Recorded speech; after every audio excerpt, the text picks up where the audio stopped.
একটা ভয়ঙ্কর সুস এই কি বলে মানে কি বলবো? এটা সুস্থ আসলে বলা সম্ভব না। মানে অসুস্থ একটা আ মানুষ এই দেশটাকে গেল ১৫ বছর শাসন করেছে। শ্বাসরুদ্ধকর একটা পরিস্থিতির মধ্য দিয়ে গিয়েছে। তার মধ্যে সবচাইতে বেশি আ নির্মম নির্যাতন যাদের উপরে চলেছে তারা হচ্ছে এই দেশের আলেম সমাজ। সে আলেম সমাজের উপরে গেল ১৫ বছর যে নির্যাতন চলেছে, আমার মনে হয় আল্লাহ তাদের জেলখানার ভেতরে তাদের যেই আর্তচিৎকার, সারা রাত জেগে আল্লাহর কাছে যেই কান্না, সেই চোখের পানির বিনিময়েই হয়তো এমন অস্বাভাবিক একটা পরিস্থিতির ভেতর দিয়ে এই দেশকে যে কেউ আমার মনে হয় কল্পনাও করেনি। ইভেন আমরা নিজেরাও যখন কিনা এই কোটা সংস্কার আন্দোলন হচ্ছিল, এটা নিয়ে আমি নিজে স্বীকার করছি এখনো। আমি নিজে মনে করেছি যে এটা বোধহয় রয়ের বা আওয়ামী লীগের পাতানো একটা খেলা। আ শেখ হাসিনা চীনে যাচ্ছেন, ইন্ডিয়াতে যাচ্ছেন, এইসব সফর-টফরে কি হচ্ছে এটা থেকে মানুষের দৃষ্টি অন্যদিকে ঘোরানোর জন্যই এই আন্দোলনগুলো হচ্ছে। তো সেই দেশটা স্বাধীন হয়েছে। আমরা আল্লাহর কাছে শুকরিয়া জানাচ্ছি। কিন্তু যে আলেম সমাজের উপরে বিশাল নির্যাতন চলল গেল ১৫ বছর ধরে, আজকে স্বাধীনতার ৬ মাস পরে আমি এই মুহূর্তে যে লাইভে এসছি, আমার সাথে বেশ কয়েকজন অতিথি আছেন, অত্যন্ত সম্মানিত অতিথি। তারা জানাবেন কারাগারের ভেতরে এখন পর্যন্ত কত হাজার মানুষ জেলখানায় আছেন, তাদেরকে জামিন দেওয়া হচ্ছে না, শুনানির তারিখ দেওয়া হচ্ছে না। নানান ধরনের টালবাহানা করে তারপর তাদেরকে জেলখানায় আটকে রাখা হচ্ছে। তার সাথে নানা নির্যাতন তো আছে। এখনো পর্যন্ত সেই ছাত্রলীগের অ্যা নিয়োগ দেয়া জেল সুপার থেকে শুরু করে বিভিন্ন জেলের কারারক্ষীদের মধ্যে অনেকে আছেন কৃত্রিমভাবে এই কারাগারে বন্দী, এদের উপরে নানান ধরনের নির্যাতন তারা চালিয়ে যাচ্ছেন। তো আমরা উনাদের কাছ থেকে শুনবো এবং সরকারের কাছে অনুরোধ থাকবে যে আজকে আমরা যে বিষয়টা নিয়ে কথা বলছি, এই বিষয়টা নিয়ে যেন আমাদের পরবর্তীতে আর কখনোই কথা বলতে না হয়। কারণ এদেশের আলেম সমাজ যদি মাঠে নামে তাদের আলেমদেরকে মুক্তি করার জন্য, এটা দিয়ে বহির্বিশ্ব আপনাদেরকে একটা আ অতি ইসলামিস্ট কালার দেয়ার চেষ্টা করবে। বহির্বিশ্বে আওয়ামী লীগ সবসময় যেটা করে এখনো পর্যন্ত আপনারা দেখেছেন যে সজীব ওয়াজেদ জয়সহ আওয়ামী লীগের যেসব ফেসবুক পেজগুলো আছে তারা নানানভাবে আ নাটক সাজিয়ে পৃথিবীর কাছে বোঝানোর চেষ্টা করে যে এই দেশে নারীদের কোনো অধিকার নাই। এই দেশ পুরো তালেবানি একটা রাষ্ট্র হয়ে গিয়েছে। নানান ধরনের কথাবার্তা আপনারা এগুলো শুনেছেন। তো সেই সুযোগ আমরা কাউকে দিতে চাই না। কিন্তু সরকার যদি তাদেরকে বাধ্য করে, আমার মনে হয় তারা মাঠে নামতে বাধ্য হবে। কারণ ৬ মাস একটা সময়ের এই সরকারের সময় লাগার কথা না, এই আলেমদেরকে বের করার জন্য।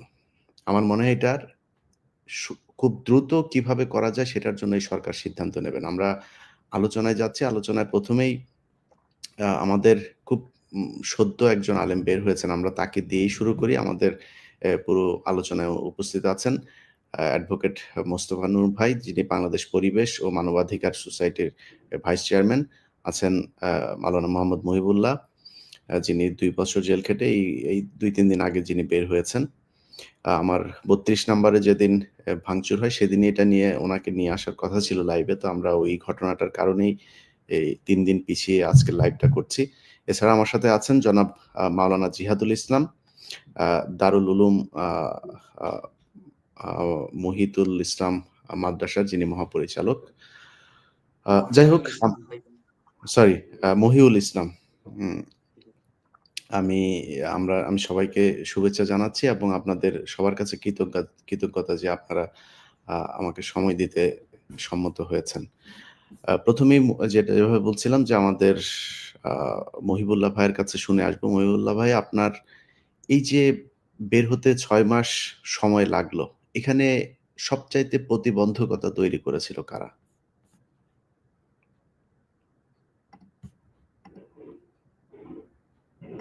আল্লাহ বারাকাতুহু।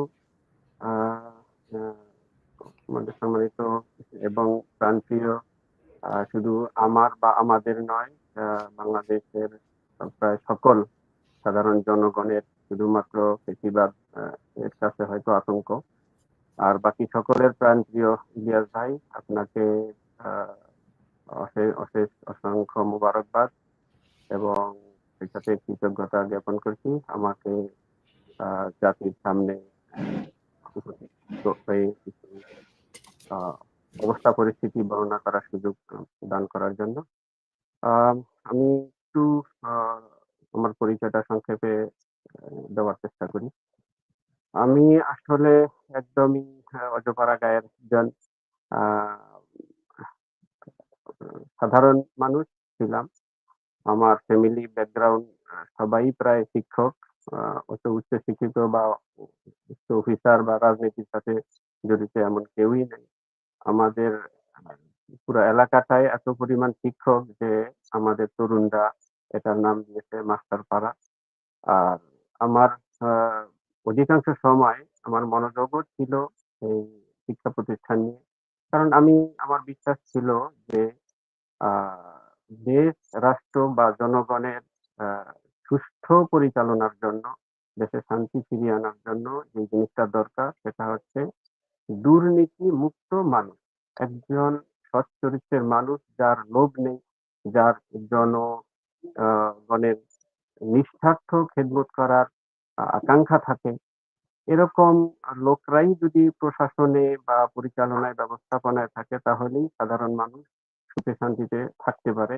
এজন্য আমি চেষ্টা করেছি আমার যতটুক সম্ভব আমার আ অবস্থান থেকে যে কিভাবে একটা ছাত্র বা একটা ছাত্রীকে আদর্শবান এবং আ নির্লোভ এরকম গড়ে তোলা যায়। এজন্য আমি ভোরবেলায় বাড়ি থেকে বের হয়ে যেতাম। আমার বাচ্চারা ঘুমিয়ে থাকতো। আবার বাড়িতে যখন ফিরতাম বাচ্চারা ঘুমিয়ে থাকতো।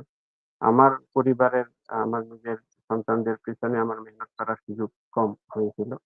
আমি এখনো অবশ্য মনে করি যে দেশের সুষ্ঠু পরিচালনার জন্য, দেশে শান্তি ফিরিয়ে আনার জন্য, সাধারণ মানুষের অধিকার ফিরিয়ে আনার জন্য, দেশের স্বাধীনতা সার্বভৌমত্ব টিকিয়ে রাখার জন্য ঠিক মানুষের আদর্শ মানুষই প্রয়োজন।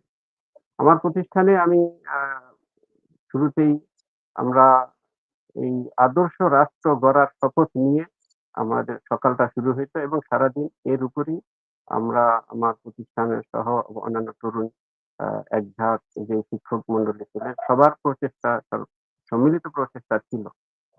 তো এর মধ্যে আ আ হঠাৎ কিভাবে কি হয়ে গেল আমি জানি না। আমার জানা মতে আমি শুধুমাত্র আ ভারতের বিরুদ্ধে মাঝে মধ্যে কিছু আলোচনা হয়তো কোথাও করতাম। এর বাইরে আমার কোন কিছু করার সুযোগ ছিল না।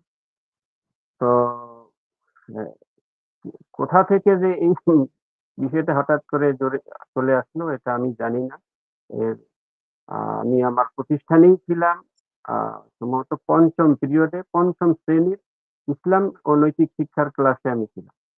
সেখান থেকে আমার প্রতিষ্ঠানেরই একজন অফিস আ কর্মকর্তা উনি আমাকে ডাকলেন যে, "স্যার আসছে অফিসে কথা বলবে আপনার সাথে।" আমি বের হয়ে সেদিকে যাইতেছিলাম এমন সময় দেখলাম একজন লোক উনি অফিস থেকে বের হয়ে আমার হাত ধরে বলতেছে, "ওইদিকে আসেন।" আমি গেলাম মাঠের এক সাইডে। সেখান থেকে আমাকে আ বলতেছে যে, "আরেকটু ওইদিকে আসেন।" গেটের দিকে নিয়ে গেল। তো আমি কিছু বুঝে ওঠার আগেই গেটের সামনে হঠাৎ করে একটা গাড়ি চলে আসলো। আ বড় কালো গ্লাসের সাদা গাড়ি। তো গাড়ি বলছে এখানে বসেন। তো আমি ওই সময় কিছু বুঝে উঠতে পারিনি এখন কি আমি আ চিল্লাপাল্লা করব নাকি আমি এ এ মাদ্রাসার ভিতরে নিয়ে আসার চেষ্টা করব নাকি এই কিছু বুঝে উঠার আগেই আমাকে সেখানে আ আ ২ পাশে ২ জন বসলো। সামনে লোক আছে। দেখলাম যে চারদিক থেকে ৭-৮ জন লোক আইসা গাড়িটা ভরে গেল আর আ গাড়ি ছেড়ে দিল। তো এরপরে আ তারা আমাকে নিয়ে আমার বাড়িতেও গেল। আমার সাথে থাকা মোবাইল সেটা নিয়ে গেল। আমার বাসা থেকে আমার ওয়াইফের মোবাইলটা নিয়ে গেল। তারপরে বাসায় গিয়া আ পরবর্তীতে জানতে পারলাম যে বাসায় যারা ছিলেন তাদেরকে অনেক ভয়ভীতিও দেখাইছে বাসায়। আলমারিগুলো খুলছে এবং সেখানে তারা বাড়ির আশেপাশে আরো অনেক লোকজন নাকি ছিল। তো আমি তো গাড়ির ভিতরে ছিলাম, আমার চোখ বাঁধা ছিল, হাতে হ্যান্ডকাপ করা ছিল। আমি আর এখানে কি হচ্ছে আমি জানি না। আমাকে জিজ্ঞাসা করছিল, "আপনার ফোন আছে কিনা?" আমি বললাম, "আমার আর ফোন নেই।" আর ল্যাপটপ আছে কিনা জিজ্ঞাসা করলে আমি বললাম, "ল্যাপটপ একটা আছে মাদ্রাসায়।" তো সেখানে আবার ওরা আমাকে সহই মাদ্রাসায় গিয়া, আমি গাড়ির ভিতরেই ছিলাম, ওরা মাদ্রাসা থেকে আমার ল্যাপটপটাও নিয়ে আসে। এটা ছিল ফেব্রুয়ারির 23 সালের ফেব্রুয়ারির 6 তারিখ। আনুমানিক সময় ছিল সোয়া ১টা। এরপরে সেখান থেকে নিয়ে গেল এসপি হুজুর, অফিসের আপনি সামনে। আপনি আপনি কি কথা বলছেন কি হেডফোনে না কিসে? একটা ব্লুটুথ। ব্লুটুথ? ব্লুটুথ হলে এটা মানে আমার অনেকেই বলছে যে আপনার সাউন্ড শোনা যাচ্ছে না। হুম। আপনি আপনি আপনি ব্লুটুথটা বন্ধ করে সরাসরি একটু ফোনে আসেন। আমরা ততক্ষণে একটু আমাদের আইনজীবী ভাইয়ের কাছ থেকে একটু জেনে আসি যে এখন পর্যন্ত জেলখানার অবস্থা কি? কত মানুষ জেলখানায় বন্দী আছে এবং তাদের আ বন্দিতে মানে তাদের আসলে মুক্তিতে সমস্যাটা কোথায়? কারা বাধা দিচ্ছেন? আ এম এন মোস্তফা ভাই, আমরা জি, আপনার কাছ থেকে শুনে আসি। জি।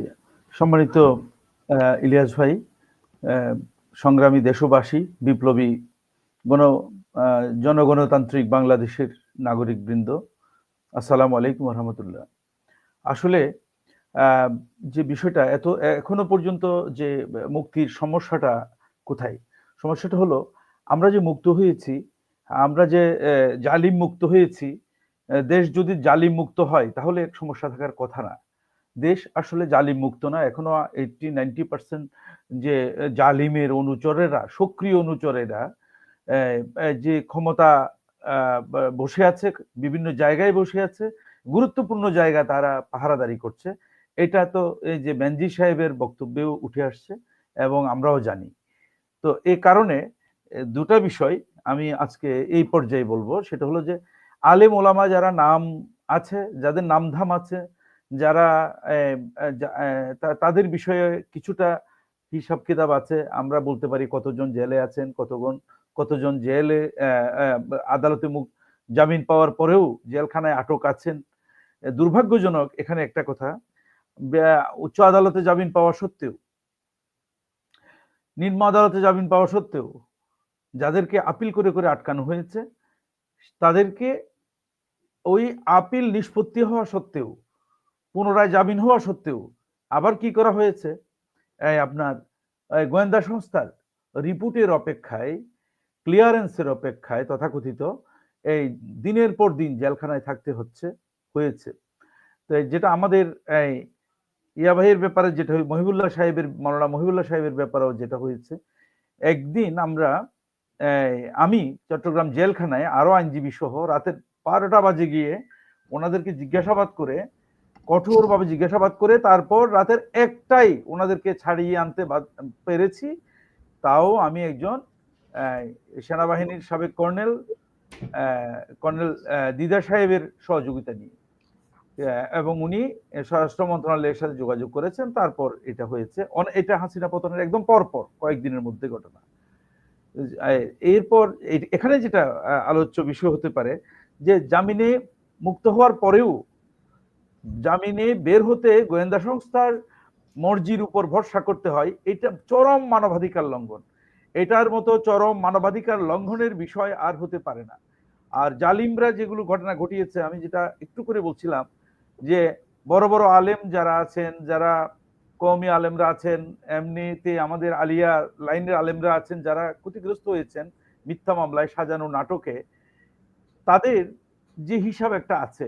কিন্তু সাধারণ লোককে, তরুণ যুব সমাজকে নামাজি কালামি দেখলে অথবা দুর্বল ফ্যামিলির লোকজনকে ধরে গুম করে তাদের দাড়ি লম্বা করে তাদেরকে জঙ্গি তকমা দিয়ে, কিছুই জানে না তারা, এরকম করে যাদেরকে আটক করা হয়েছে, এদের সংখ্যা সহ আমি একটা খোঁজখবর নিয়েছি যে প্রায় তারা কোনো দলেরই সাপোর্টার না। তাদেরকে দিয়ে সাপোর্টার্স তৈরি করার জন্য এই ফ্যাসিবাদী সরকার সাবোটাজ তৈরি করার জন্য, ঘটনা তৈরি করার জন্য, যাদেরকে কেউ খুঁজবে না, এইরকম যাদের কম, ফ্যামিলির সামর্থ্য কম, দুর্বল, এই সমস্ত লোকদের সংখ্যা মিলাইয়ে টিলাইয়ে প্রায় 5,000 লোককে এখনো পর্যন্ত আটক রাখা হয়েছে বিভিন্ন পর্যায়ে।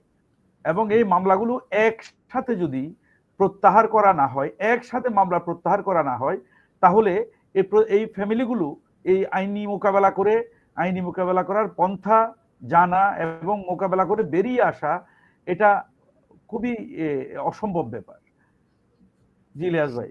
জি ইসাক ভাই, আমরা আপনার কাছ থেকে একটু শুনে আসি, জেলখানায় এই মানে যে অবস্থা থেকে আপনারা বের হয়েছেন, আলেমরা যে অবস্থার মধ্যে ছিল, মানে আপনার কাছে কি মনে হয়েছে সবচাইতে বেশি প্রতিবন্ধকতা কারা তৈরি করেছে? আসসালামু আলাইকুম ওয়া রাহমাতুল্লাহি ওয়া বারাকাতুহু। আলহামদুলিল্লাহ, মহান আল্লাহ সুবহানাহু ওয়া তাআলার অশেষ শুকরিয়া জ্ঞাপন করছি। এর সাথে সাথে আমাদের প্রিয় সাংবাদিক ইলিয়াস ভাই, যিনি মাজলুমদের পক্ষে অনবরত কাজ করে যাচ্ছেন, আপনারও কৃতজ্ঞতা আদায় করছি। তো আমি 2018 সালের জুলাই মাসের 8 তারিখ আমাকে গ্রেপ্তার করে নিয়ে যাওয়া হয়েছিল আমার নিজের মাদ্রাসা মার্কাজুল কোরআন ওয়াল হিকমা, সিংহের মানিকগঞ্জ, এখান থেকে। এরপরে আমি একটানা প্রায় 33 মাস মানিকগঞ্জ কারাগার, কাশিমপুর হাই সিকিউরিটি এবং নারায়ণগঞ্জ কারাগার, এই 3টি কারাগারে মিলিয়ে প্রায় 33 মাস আমার জেল খাটতে হয়েছিল।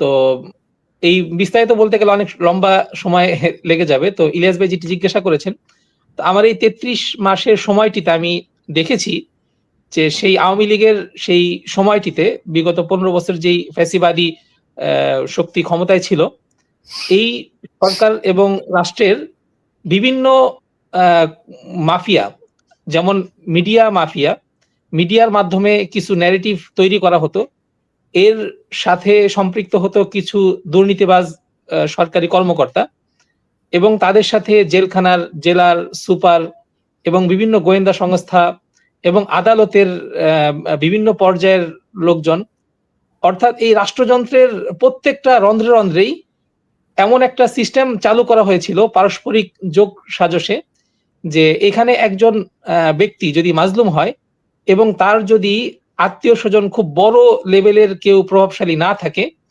এবং তার যদি পর্যাপ্ত পরিমাণে অঢেল টাকা পয়সা না থাকে, তাহলে তার জীবনটা একেবারে মানে অমানবিক হয়ে যায়। বিশেষ করে যাকেই একটা জঙ্গি সন্ত্রাস বিরোধী আইনের যে মামলা, এই একটা মামলা কাউকে দেয়া হলে এমনকি কোনো আদালতে এই মামলা লড়ার জন্য একজন আইনজীবী পর্যন্ত রাজি হয় না, এমন একটা কঠিন পরিস্থিতির মধ্যে দিয়ে আমরা পার করেছি। তো এর পরবর্তীতে এই মামলাগুলো অনেক কষ্ট করার পর, আমার মামলাটাই যদি আমি বলি, আমি গ্রেপ্তার হওয়ার পরে প্রায় 12 মাস পরে 1 বছর ম্যাজিস্ট্রেট কোর্ট, জজ কোর্টে অসংখ্যবার জামিন চাওয়া হয়েছে, নামঞ্জুর হয়নি। 1 বছর পরে হাইকোর্টে কয়েকবার আবেদন করার পরে আমার জামিন মঞ্জুর হয়। তো এই হাইকোর্টে জামিন মঞ্জুর হওয়ার পরে যখন আমার এই জামিনের কাগজ আমার মানিকগঞ্জ কারাগারে আসে, তো এর ওই সময় আমাকে বলা হলো যে ছাড়া হবে, জেল গেটে নিয়ে যাওয়া হলো। কিন্তু যখনই আমার দেখলো যে এটা সন্ত্রাস বিরোধী মামলা, তখনই আবার আমাকে ফিরিয়ে দেওয়া হলো এবং বলা হলো যে এই কাগজটা আবার যাচাই করতে হবে, অথচ সবকিছু ঠিক ছিল। তো এইভাবে 3 দিন পর্যন্ত সেখানে তারা সম্ভবত উপরে ফোন দিয়েছে সেই গোয়েন্দা সংস্থাদেরকে, তারা নাকি ছাড়তে মানা করেছে। কিন্তু একটা আদালতের কাগজ আসার পরেও, নাম ঠিকানা সব ঠিক থাকার পরেও সর্বোচ্চ 24 ঘন্টা তারা এটা যাচাই করার জন্য রাখতে পারে। কিন্তু সেখানে দেখা গেল যে 3 দিন পর্যন্ত আমাকে আটকে রাখা হয়েছে, আমাকে ছাড়া হয়নি। 3 দিন পরে আমাকে জানানো হলো যে এটা হাইকোর্ট থেকে এই মামলাটায় স্টে আদেশ এসেছে। যেমন কিছুদিন আগে যে মাওলানা মহিবুল্লাহ সাহেব, ওনার জন্য আমরা যেই আন্দোলন করেছিলাম কাশিমপুরে, যে একই অবস্থা, যে একটা মামলা একজন নিরপরাধ মানুষ 1 বছর জেল খাটার পরেও, 2 বছর জেল খাটার পরেও জামিন হলেই তখন জেল গেট থেকে, কিছু মামলা তো হাইকোর্টে বা উচ্চ আদালতের যেখানে গোয়েন্দা সংস্থার লোকজন থাকেন বা সরকারি কর্মকর্তা, তারা জানান যে এই মামলাটা জামিন হয়েছে, স্টে আবেদন করেন তারা। আবার কিছু ক্ষেত্রে দেখা যায় যে তারা প্রথমে এটা স্টে আবেদন করেন না, যেমন মহিবুল্লাহ সাহেবটাও হয়েছে, ওনার মামলা জামিন হয়েছে সম্ভবত 16 তারিখ জানুয়ারি মাসে, কিন্তু উনি 31 তারিখ শুক্রবার যখন ওনার জেল গেটে ওনার জামিননামা গেল, এরপরে জেল গেট থেকে হাইকোর্টে তাদেরকে মানে গোয়েন্দা সংস্থাকে বলা হলো, তারপরে তারা আরো ২-৩ দিন পরে তারা জামিন স্টে করার জন্য সেখানে প্রস্তুতি নেয়া শুরু করলো। এটা একটা সংবিধানের দেশ, একটা আইন কানুনের দেশে এই ধরনের বেআইনি এবং সংবিধান বিরোধী কার্যক্রম কিভাবে হতে পারে? এটা আমাদের জন্য একটা আশ্চর্যজনক বিষয়। সবচাইতে আশ্চর্যজনক হচ্ছে যে বিগত ১৫ বছরের ফ্যাসিবাদী সময়ে এই যে আলেম ওলামাদের সাথে বা ইসলামী জনগণের সাথে যাদের দাড়ি টুপি আছে বা যাদের কয়েকটা বই পুস্তক পাওয়া গেছে বা কোনো মাদ্রাসা মসজিদ থেকে যাদেরকে ধরে আনা হয়েছে, তাদের জন্য এই বিগত ১৫ বছর যে ধরনের বৈষম্য করা হয়েছিল জামিনের ক্ষেত্রে, জামিনের পরে মুক্তির ক্ষেত্রে, আবার ক্লিয়ারেন্স নামক একটা নতুন একটা ঝামেলা যে আদালত, আমরা জানি বাংলাদেশের সবগুলো কারাগার এটা কোর্টের আদেশ মেনে চলতে বাধ্য। একজন ব্যক্তিকে জেলখানায় রাখতে হলে তার ব্যাপারে কোর্টের পক্ষ থেকে সাজা অথবা ওয়ারেন্টের একটা কাগজ লাগবে। আবার একই ব্যক্তিকে যখন জেলখানা থেকে ছাড়তে হবে তার জন্য আদালতের জামিনের কাগজ লাগবে। তো এই জামিনের কাগজের আলোকেই কিন্তু কারাগারগুলো কোনো বন্দীকে মুক্তি দেয়া বা আটকে রাখার ক্ষমতা পায়। কিন্তু যখন কোর্ট তাকে বলল যে আপনি এই আসামিটাকে ছেড়ে দেন, বেল বন্ড যখন পৌঁছলো, তারপরেও যদি আবার জেলাররা তখন আটকে রাখে, সুপাররা বলে যে ডিআইজির পারমিশন লাগবে বা গোয়েন্দা সংস্থার ক্লিয়ারেন্স লাগবে, তাহলে তো আমরা কি বলবো যে আমরা এখন থেকে জামিনের জন্য আর আদালতে যাব না, তাহলে কোন গোয়েন্দা সংস্থার কাছে যেতে হবে তার ঠিকানা দিন। কারণ আদালত থেকে জামিন হওয়ার পরেও যদি ক্লিয়ারেন্সের জন্য আটকে রাখা হয়, তাহলে এটা কোন সংবিধান, কোন আইনের আলোকে আপনারা এই জুলুমগুলো করছেন? এবং এখনো এমন হচ্ছে, এখনো বর্তমানে অনেক মামলা জামিন হওয়ার পরে দেখা যায় যে উচ্চ আদালতে সেটাকে স্টে করে দেওয়া হচ্ছে। আবার জামিনের জন্য একজন নিরপরাধ ব্যক্তির ওকালতনামা, আমাকে কোর্টে যারা কাজ করেছেন অনেকে জানিয়েছেন যে একজন সন্ত্রাস বিরোধী মামলায় যদি কোনো ইসলামিক ব্যক্তির ওকালতনামা আমরা জেল গেটে নিয়ে যাই, তখন সেই ওকালতনামাটা স্বাক্ষর করে আমাদেরকে দেয়া হয় না। আমাদেরকে বলে আপনার ডিসি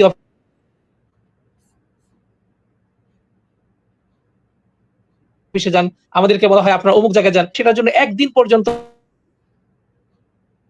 বসিয়ে রাখা হয়। তো এই যে এখনো হচ্ছে, তো এই ক্ষেত্রে আমাদের খুবই দুঃখের বিষয় হচ্ছে যে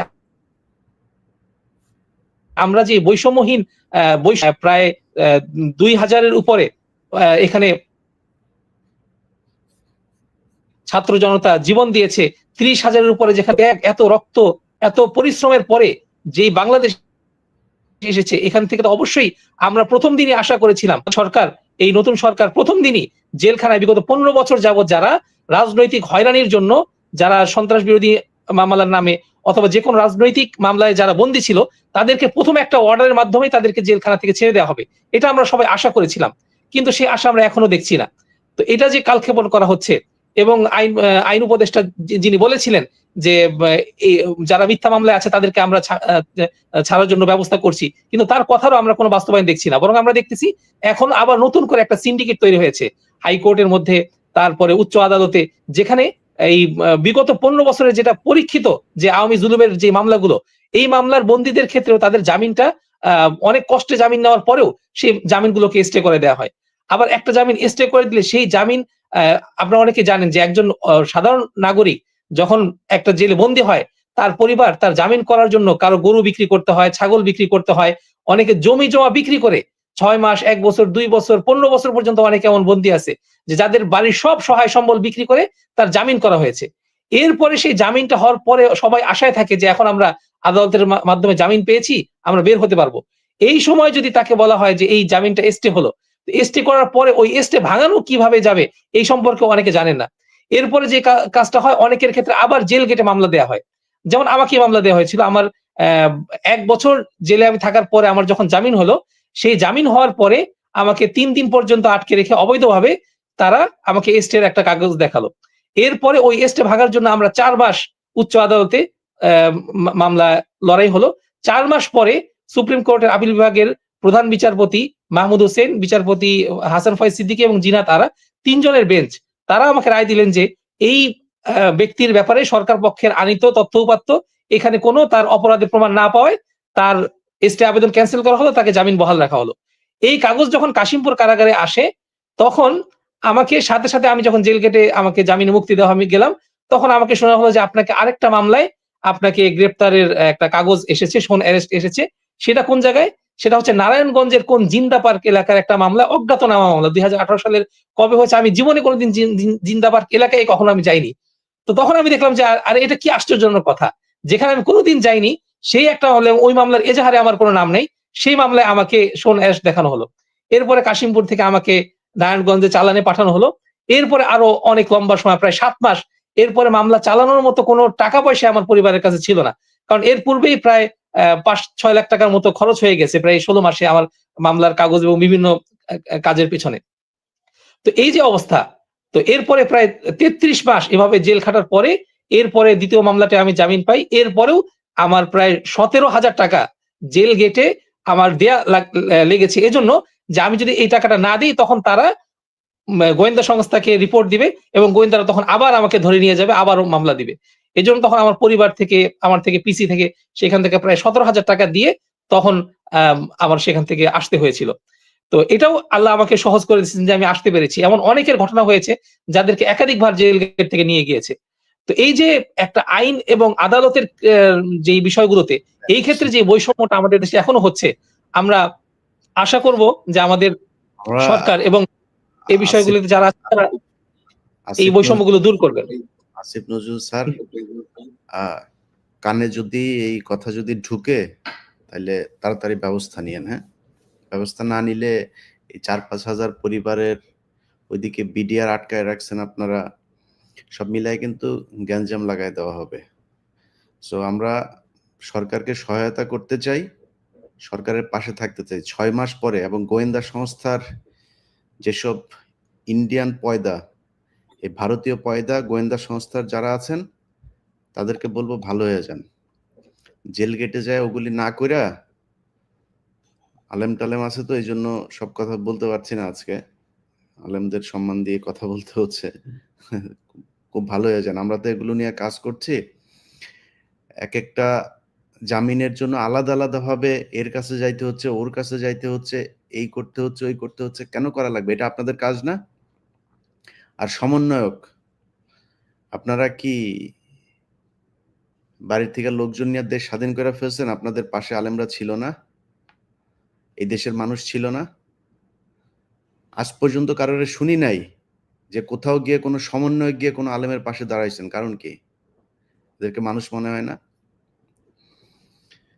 আমরা এরপরে যদি এই বিষয়টা নিয়ে কথা বলতে হয়, তাইলে দেশের পরিস্থিতি কি হবে সেটা নিয়ে চিন্তা করার দরকার নেই। আপনাদের খালি আপনারা লুটপাট করে খাবেন, আর যারা এতদিন শেখ হাসিনার সময় যেই মানুষজন কিনা এই শেখ হাসিনার বিরুদ্ধে কথাবার্তা বলেছে, বলার কারণে জেলখানায় গিয়েছে, আপনাদের এখানে উপদেষ্টা পরিষদের ২ জন দেখান। খালি ছাত্রদের ২ জন বাদ দিয়ে অন্য ২ জন দেখান যারা কিনা শেখ হাসিনার বিরুদ্ধে কথা বলেছে। কেউ বলে নাই তো। কারোর কোনো অবদান নাই। বড়, বড় পদে বসাচ্ছে, কারোর কোনোদিন চিনিও না। এখন আপনি তাদেরকে ভালো, ভালো জায়গায় নিয়ে বড়, বড় পদ দিয়ে বসাচ্ছেন। কথা তো বলেছে এই জেলখানায় যারা ছিল তারা কথা বলেছে। এইজন্যই তারা জেলে গিয়েছে। তো তাদেরকে ছাড়াবেন না? যদি না হয় এই মানুষগুলির জন্যই শেখ হাসিনা ক্ষমতা থেকে গেছে। অতএব এই মানুষের রক্তের উপর দাঁড়ায়, এই মানুষের এই বিশাল কষ্ট ১০ বছর, ১৫ বছর, ১৬ বছর এই যে জেলখানার জীবন, এদের সাথে তামাশা করে আপনারা লুটপাট করার জন্য দেশ চালাবেন আর করবেন, এটা হইতে দেওয়া যাবে না। গ্যাঞ্জাম লাগাই দিব কিন্তু। সো ফার্দার যেন আমাদের এই সাবজেক্ট নিয়ে আর কথা বলতে না হয়। আমার আপনাদের যে মানুষগুলো আমার সামনে আছেন আপনাদেরকে বলি, এই যে আপনারা আমার চ্যানেলে আছেন না? আল্লাহকে সাক্ষী রেখে বলছি, এটা আমার জন্য বিশাল সমস্যা। এই আপনাদের আর ইসলামের পক্ষে কথা বলার জন্য আমারে নিয়া এইখানে এমন কোনো বাজে অভিযোগ নাই আমার বিরুদ্ধে করা হয় নাই। আমাকে পুলিশ নিয়ে জিজ্ঞাসাবাদ করেছে এসব বিষয় নিয়ে। আমার এদের সাথে কি সম্পর্ক, আমি কি করি, কোন মসজিদে যাই, অনেক কিছু গিয়েছে। তো খালি আল্লাহর উপরে ভরসা কইরা এই আপনাদের নিয়ে কথা বলছি। এই ভিডিও মনে করেন নিয়া দিবে বিভিন্ন জায়গায়। যে এই যে এদেরকে নিয়া সে মিটিং করে এই সেই। তো আল্লাহ যদি নাকি আমাকে বিপদে ফেলে আমার কেউ বাঁচাইতে পারবে না। খালি ওই বিশ্বাস থেকে এগুলা করি। এগুলো নিয়ে সারাদিন পড়ে থাকতে পারবো না। কালকে একটা ফেসবুকে পোস্ট করেছিলাম। সেই পোস্টে খালি লিখেছিলাম যে, "অতি ইসলামিস্ট হইয়েন না। আ এই যে মেয়েদেরকে ফুটবল খেলায় করতে দিয়েছে।" সেখানে আমি কয়েকটা কমেন্ট পড়ছিলাম। সেখানে লিখছিল যে, "অ্যা আমি আমি কাফের হয়ে গিয়েছি।" মেয়েদের ফুটবল খেলার পক্ষে কথা বলেছি, আমি হচ্ছে জাহেল, আমার মতো এরকম মূর্খ, আমি কিচ্ছু বুঝি না। ভাই আপনি এত হারাম হালালের চিন্তা করছেন? বাংলাদেশের মসজিদ আর মাদ্রাসাগুলো চলে, কোনোদিন কয়টা মাদ্রাসায় খোঁজ নিয়েছেন যে ভাই হালাল টাকা দিবেন, হারাম টাকা দিয়েন না? কোনোদিন খোঁজ নিয়েছেন নাকি? এটা আছে আপনার কোরআনে? এটা ইসলাম অ্যালাউ করে আপনাকে? যে যেখান থেকে পান ওখান থেকে টাকা পয়সা নিয়ে খালি আপনি খাবেন, এটা বলেছে নাকি কোনোদিন? তো হারাম হালাল সব জায়গায় করেন না। দেশের পরিস্থিতি বুঝেন, তারা প্রতিটা ঘটনাকে বহির্বিশ্বের কাছে নিয়ে তারপরে দেখায় যে এই যে দেখো বাংলাদেশে ফুটবল খেলা। আরে ভাই আপনি বাংলাদেশে শরিয়া আইন চান? যদি আপনি চান, আপনি যদি করতে পারেন, করেন, সমস্যা নাই। আপনার কি মনে হয় নাকি আমি বিরুদ্ধে আপনার? কিন্তু পরিস্থিতি তো বোঝা লাগবে। দেশের বর্তমান অবস্থায় যে বিভিন্ন জায়গায় কালো পতাকা নিয়ে মাহফিল, তারপরে কোরআনের এই ওয়াজ মাহফিল-টাহফিল এগুলোতে যারা কিনা আপনার পাশে এই কালো পতাকা লা ইলাহা ইল্লাল্লাহ মুহাম্মাদুর রাসূলুল্লাহ এগুলো লেখা দাঁড়ায় থাকবে, ওইটারে ধইরা পিটাবেন। এটা বুঝবেন এটা হইছে রয়ের লোক নাইলে আওয়ামী লীগের লোক। টাকা দিয়ে ওরা ওইখানে নিয়ে দাঁড় করানো হয়েছে। এগুলো ওরা ভিডিও করে ছবি তুলে তারপরে বিভিন্ন দেশে এগুলো পাঠাচ্ছে। আমি তো ওদের বিভিন্ন গ্রুপে আছি, ওরা কি করে আমি তো দেখি। এই যে নিজুম মজুমদার থেকে শুরু করে এদের সারাদিন কাজ হচ্ছে এটা। এই যে সজীব ওয়াজেদ, জয়-টয়। এদের অন্য কোনো কাজ নেই। এদের কাজই হচ্ছে ইসলামকে মানুষের কাছে বিকৃতভাবে উপস্থাপন করা। অতএব আমারে ইসলাম শিখাইতে আসেন না, ইসলামের পক্ষে কথা বলা আমারে শিখাইতে আসেন না। আপনি এই কয়দিন আগে মসজিদের ভেতরে মমতাজ ঢুকে মিম্বরে বসে তারপরে হুজুরকে সরায় দিয়ে জুমার নামাজের দিন বক্তব্য দিয়েছে, দেখেন নাই? জগন্নাথ বিশ্ববিদ্যালয়ের উপাচার্য ইমামকে নিচে বসায় মিম্বারের উপরে বসে মহিলা মানুষ যায় বসে তারপরে বয়ান দিয়েছে, আপনাদেরকে ইসলাম শিখিয়েছে। কই কিছু বলতে পারেন নাই তো।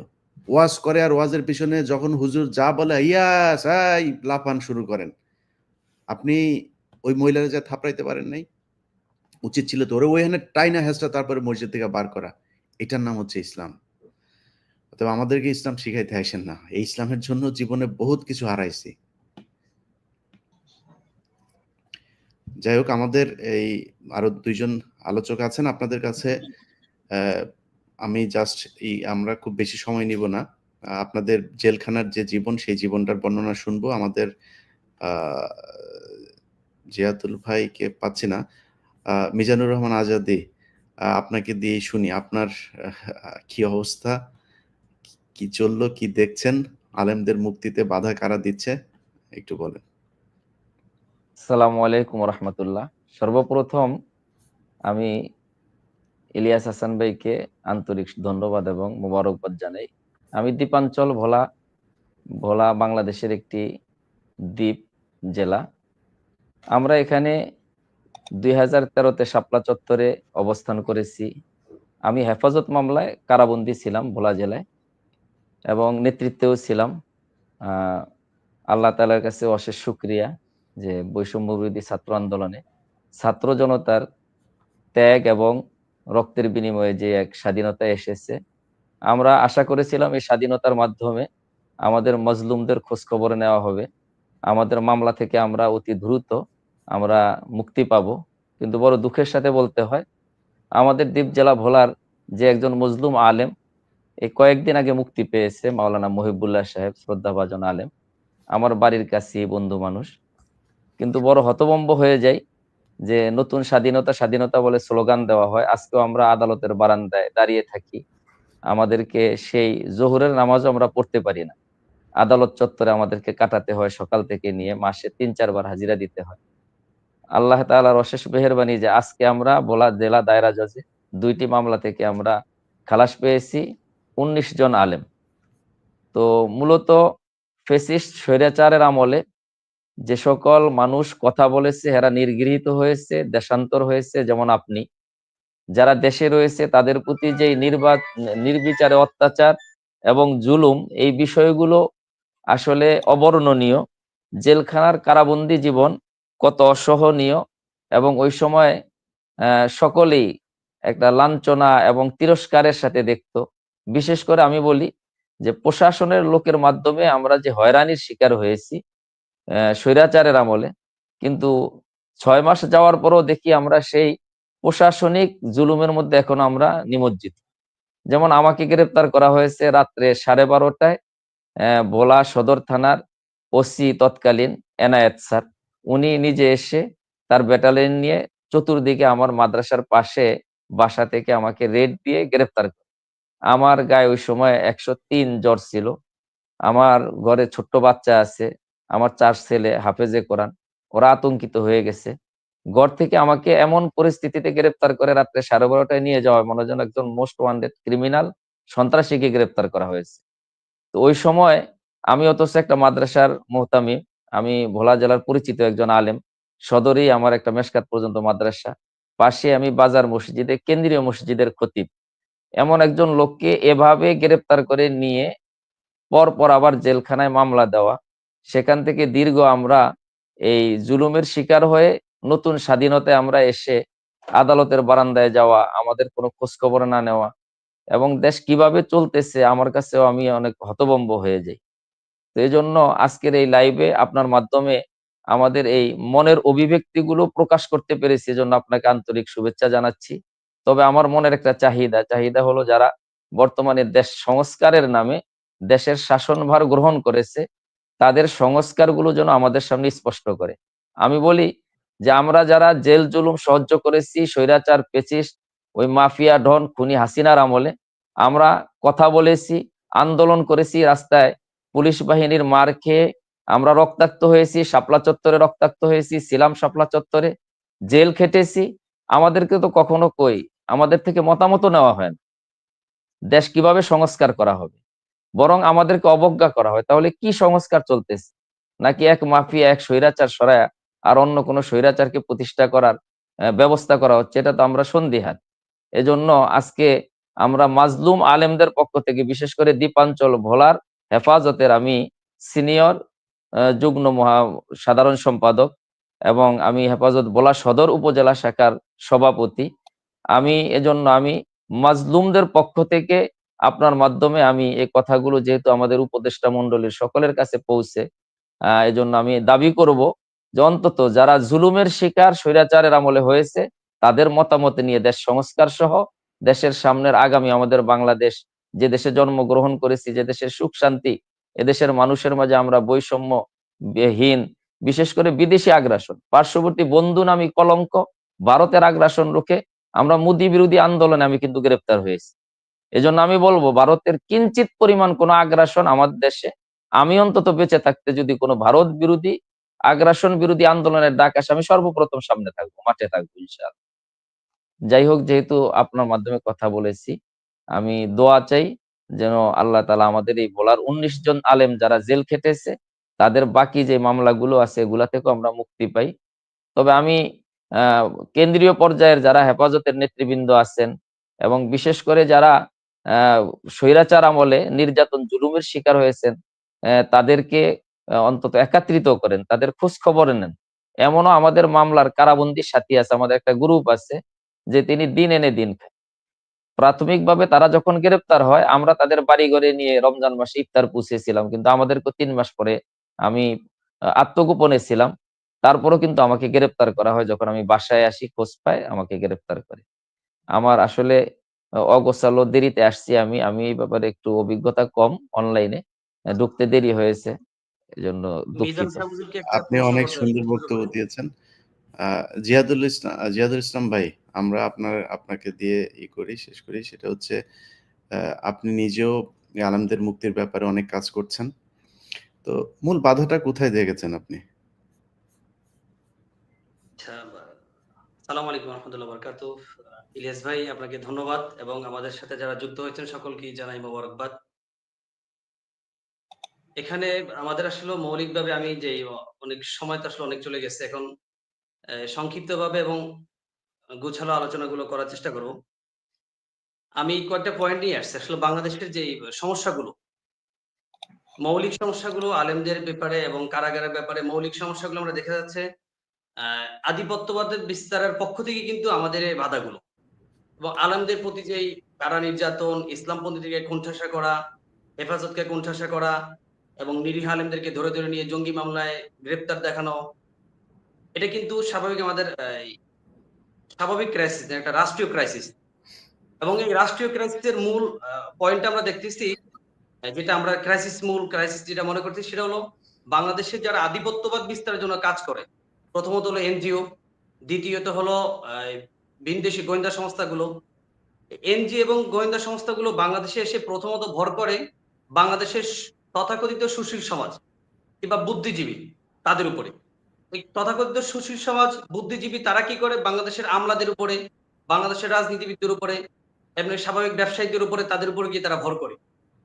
যখন স্বাভাবিক আমাদের বাংলাদেশের যারা আমলাতে যোগ দেয়, যাদেরকে আমরা গোয়েন্দা বাহিনী বলি, কিছুদিন আগে যে মহিবুল্লাহ সাহুদের ব্যাপারে যে বিষয়টা হলো, ডিজিএফ এর যে সমস্যাটা, এই ডিজিএফ এর সমস্যাটা, এই ডিজিএফআই গুলো কারা? এই এনএসএ যারা সমস্যা করতেছে এরা কারা? নাকি রাষ্ট্রীয় মদদে আমাদেরকে করতেছে, নাকি ভিনদেশী এজেন্ডা বাস্তবায়ন করার জন্য এদেরকে হয়রানি করতেছে? এটা একটু বুঝতে হবে। এই ডিজিএফআই যারা যখন চাকরিতে ঢুকে, চাকরি ঢুকার সাথে তখন তারা চিন্তা করতে বাংলাদেশে আমার একটা প্রমোশন প্রয়োজন, উচ্চপদস্থ একটা জায়গায় যাওয়া প্রয়োজন।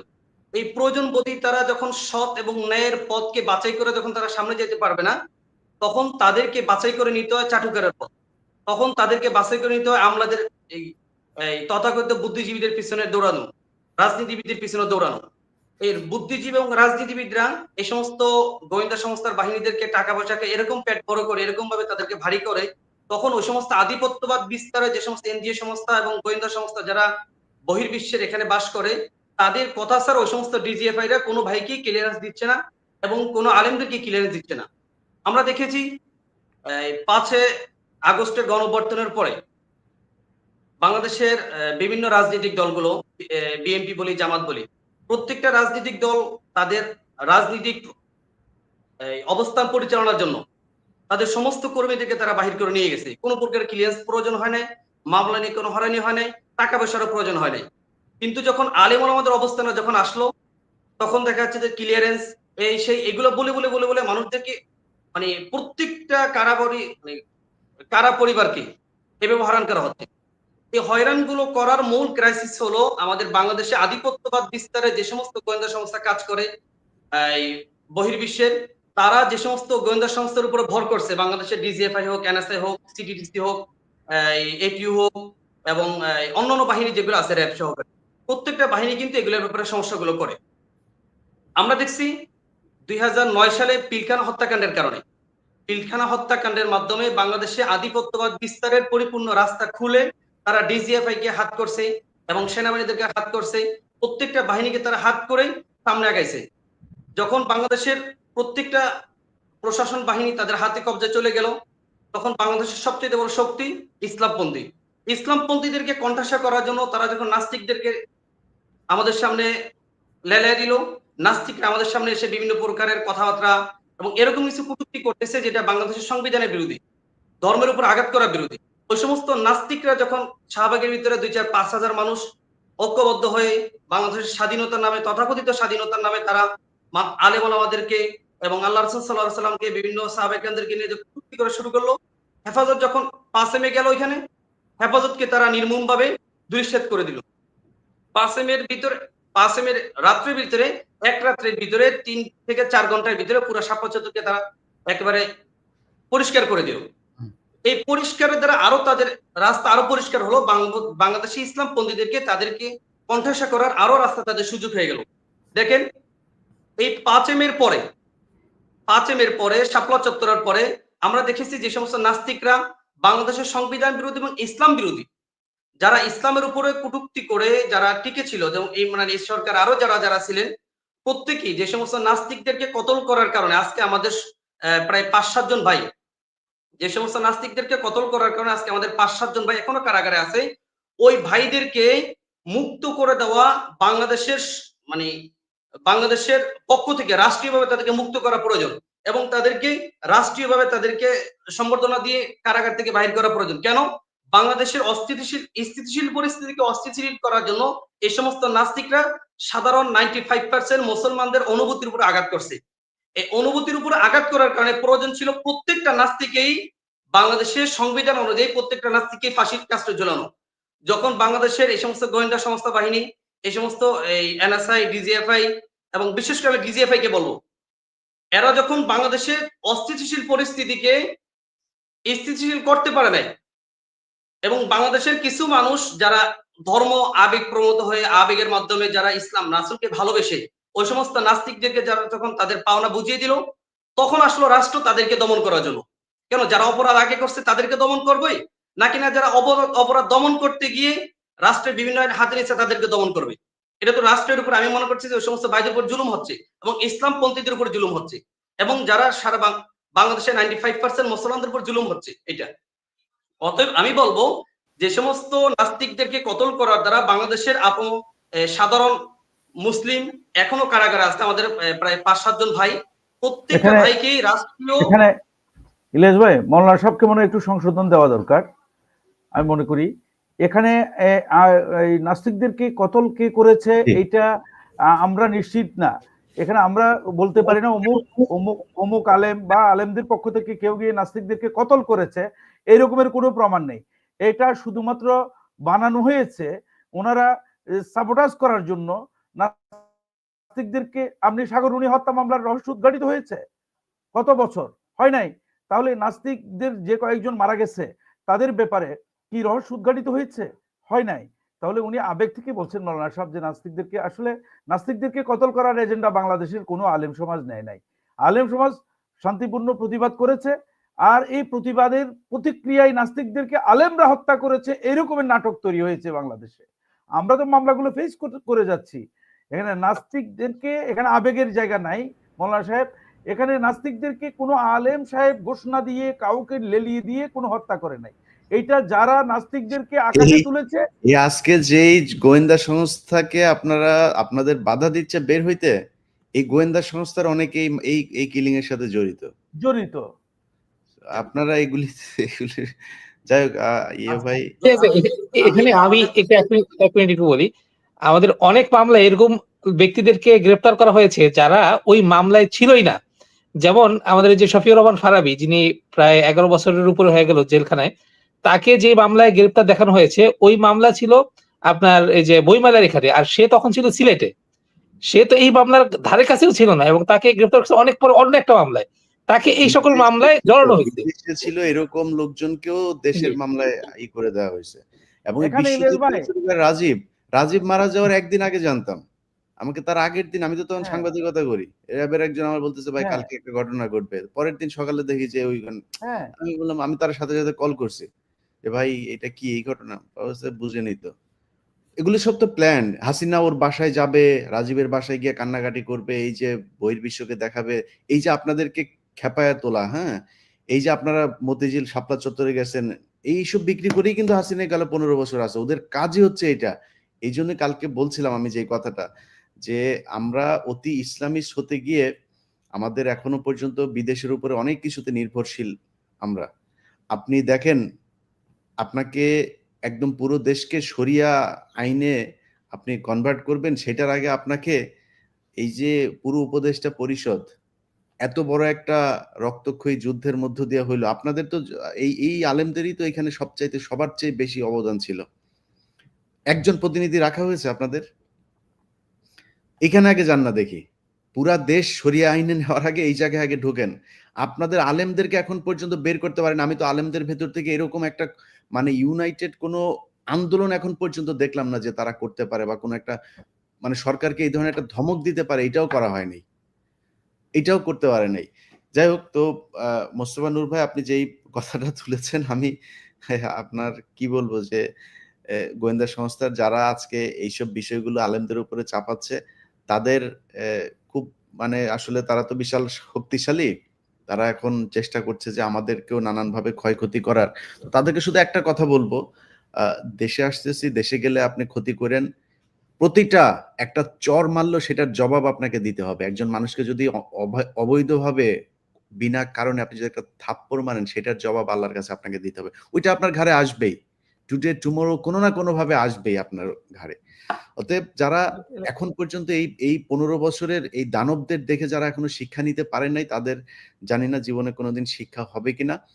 অনুরোধ থাকবে গোয়েন্দা সংস্থার লোকজনের কাছে, ফার্দার এই যারা কিনা এখন জেলখানায় বন্দী আছে তাদেরকে বের করার জন্য কোনো ধরনের বাধা দেবেন না।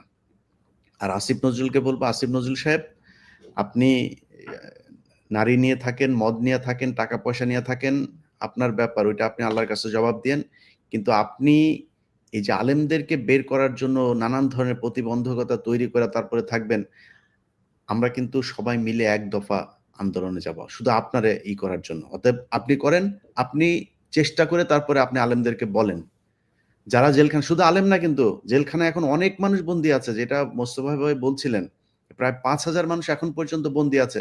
এটা আপনি চিন্তা করতে পারেন। ৬ মাস পার হয়েছে। এখন পর্যন্ত ৫,০০০ মানুষ জেলখানায় বন্দী থাকবে, যারা সরাসরি হাসিনার বিরুদ্ধে যুদ্ধ করেছে। তো কিসের বিপ্লবী সরকার? কিসের স্বাধীনতা? স্বাধীনতা তাদের জন্য আসে নাই?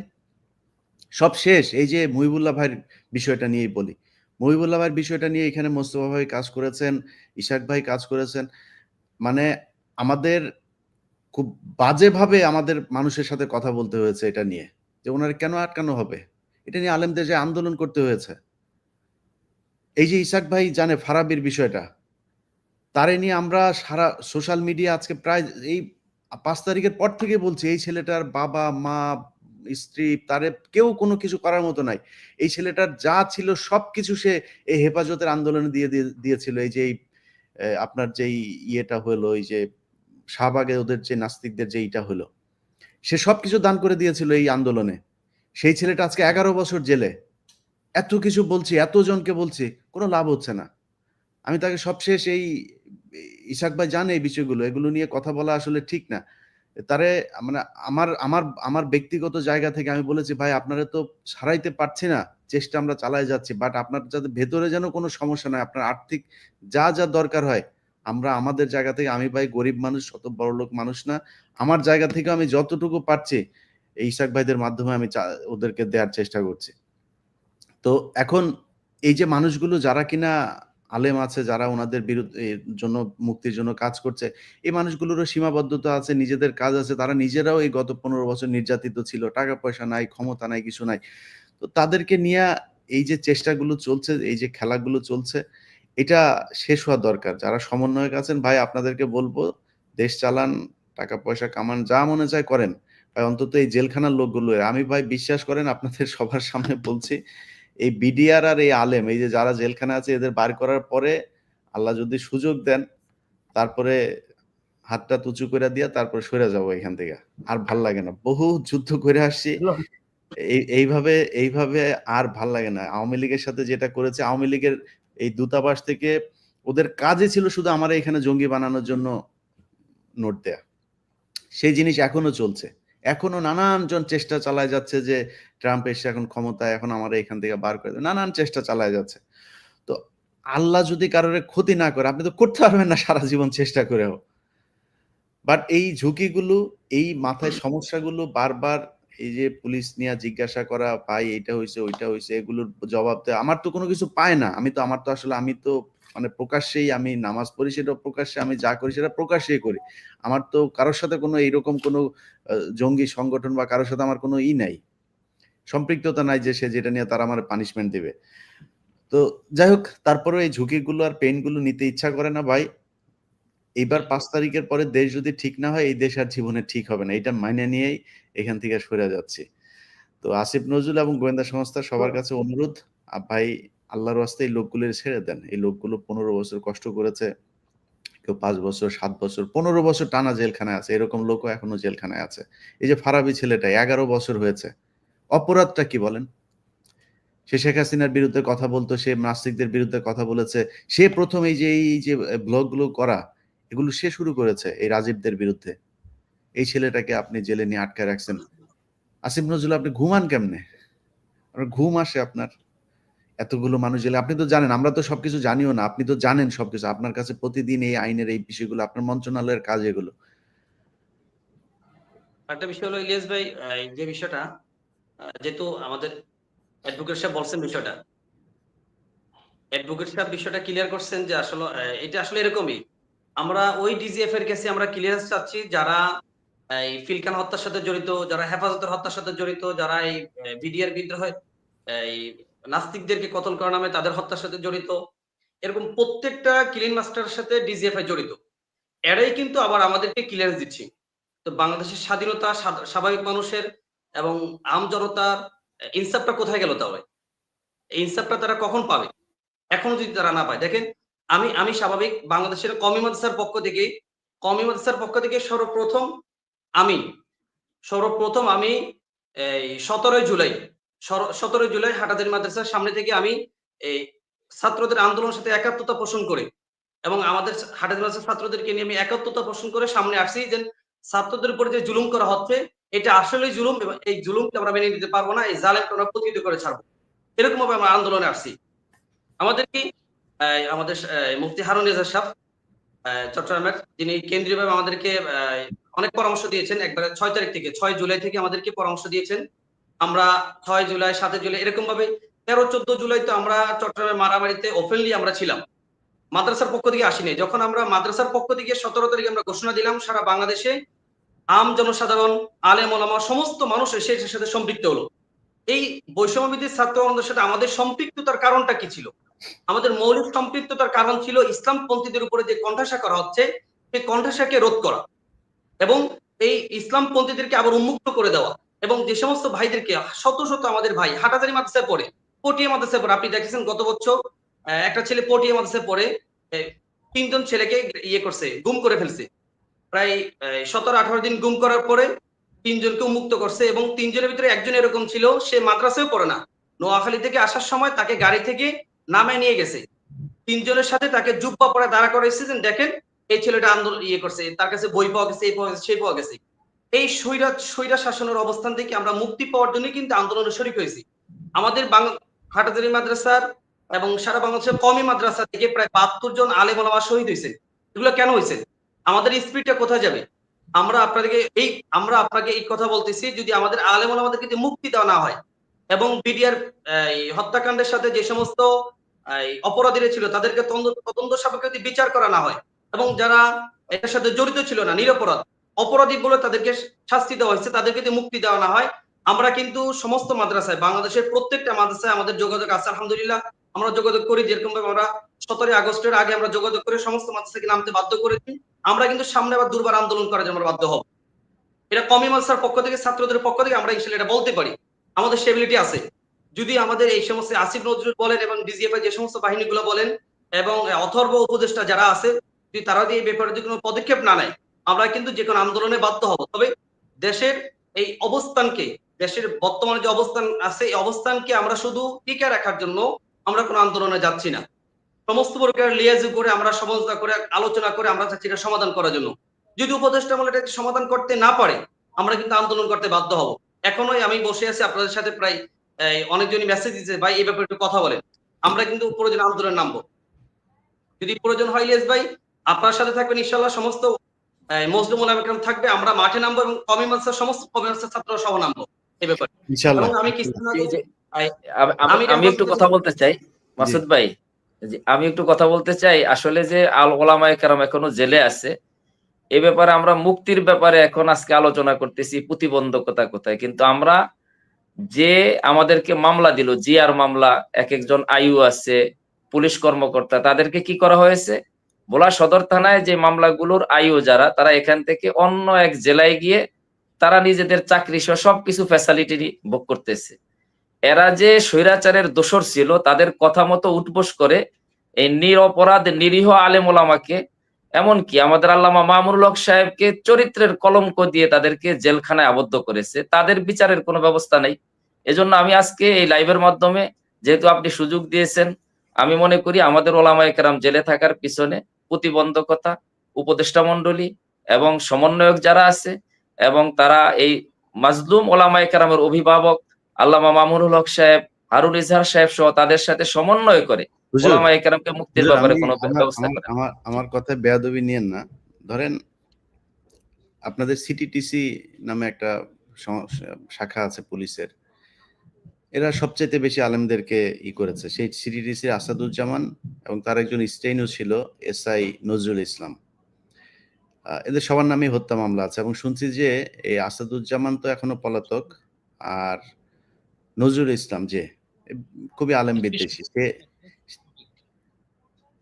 সে হচ্ছে কি আপনার করেছে, সে নাকি আবার চাকরিতে ঢুকেছে। আপনি যেটা বললেন যে আপনাদের এই মামলার আয়ুগুলো তাদেরকে জোর করে এটা করেছে, এটা বললে হবে না। হাসিনা জোর করে তারপরে আলেমদেরকে এগুলো করাইছে, এটা কাজ না।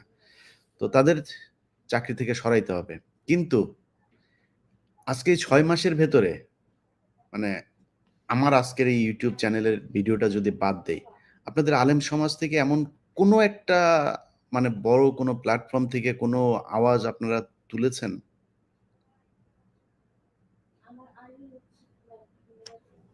জি, ইলিয়াস ভাই, এটাও একটা আমাদের সমস্যা যে আমরা যে যার রাজনৈতিক অবস্থানকে পরিষ্কার করার জন্য মাঠে কাজ করে যাচ্ছি। কিন্তু এর সমস্যার স্থানে আপনি যেমন ভাবে হাত দিচ্ছেন সব জায়গায়, যে এই যে ফারাবী ভাই জেলে আছে, মাওলানা মহিবুল্লাহ সাহেবের মুক্তির ব্যাপারে প্রতিবন্ধকতা, এ নিয়ে গত সপ্তাহে লাইভে আসার কথা ছিল। কিন্তু আমি আমাদের অভিভাবক যারা আছে, যারা কারাবন্দী ছিলেন, তারা কি ফ্যাসিস্ট হাসিনার ওই সকল নির্যাতনের কথা, রাজনৈতিক একটা পদ পদবি, এমপি বা মন্ত্রী হওয়ার এই নেশায় কি ভুলে গিয়েছেন? এটাও কিন্তু একটা প্রতিবন্ধকতা। এজন্য তাদেরকেও সচেতন হতে হবে, যদি আমরা এই দেশ বিনির্মাণে, সংস্কারে অবদান রাখতে চাই। হেফাজতের শহীদদের রক্ত এবং মোদী বিরোধী আন্দোলনে হাটাজারি ছাত্র সহ সারা বাংলাদেশে বিবারিয়া সহ যারা রক্ত দিয়েছে, আমি মনে করি জামাতে ইসলাম এবং হেফাজতে ইসলাম, তাদের রক্ত, ছাত্র জনতার রক্ত বৃথা যাবে যদি এই অভিভাবকত্বের দায়িত্ব যারা পালন করতেছেন তারা এই ব্যাপারে সরাসরি মুখ না খোলে। আমি আপনি যেভাবে বলতেছেন। জেলখানায় যারা ছিল তাদের কাছ থেকে আমি জেলখানার বর্ণনা তো শুনি, আপনাদের এই বিষয়গুলো জানি আমি। মানে ওইখানে যাওয়ার পরে কে ডেস্টিনির ছিল, আর কে বিডিআর এর ছিল, আর কে জামায়াতের ছিল, কে বিএনপির ছিল, সবাই কিন্তু সবার প্রতি খুবই উদার ছিল, সবাই সবাইকে করতো, সম্মান করতো।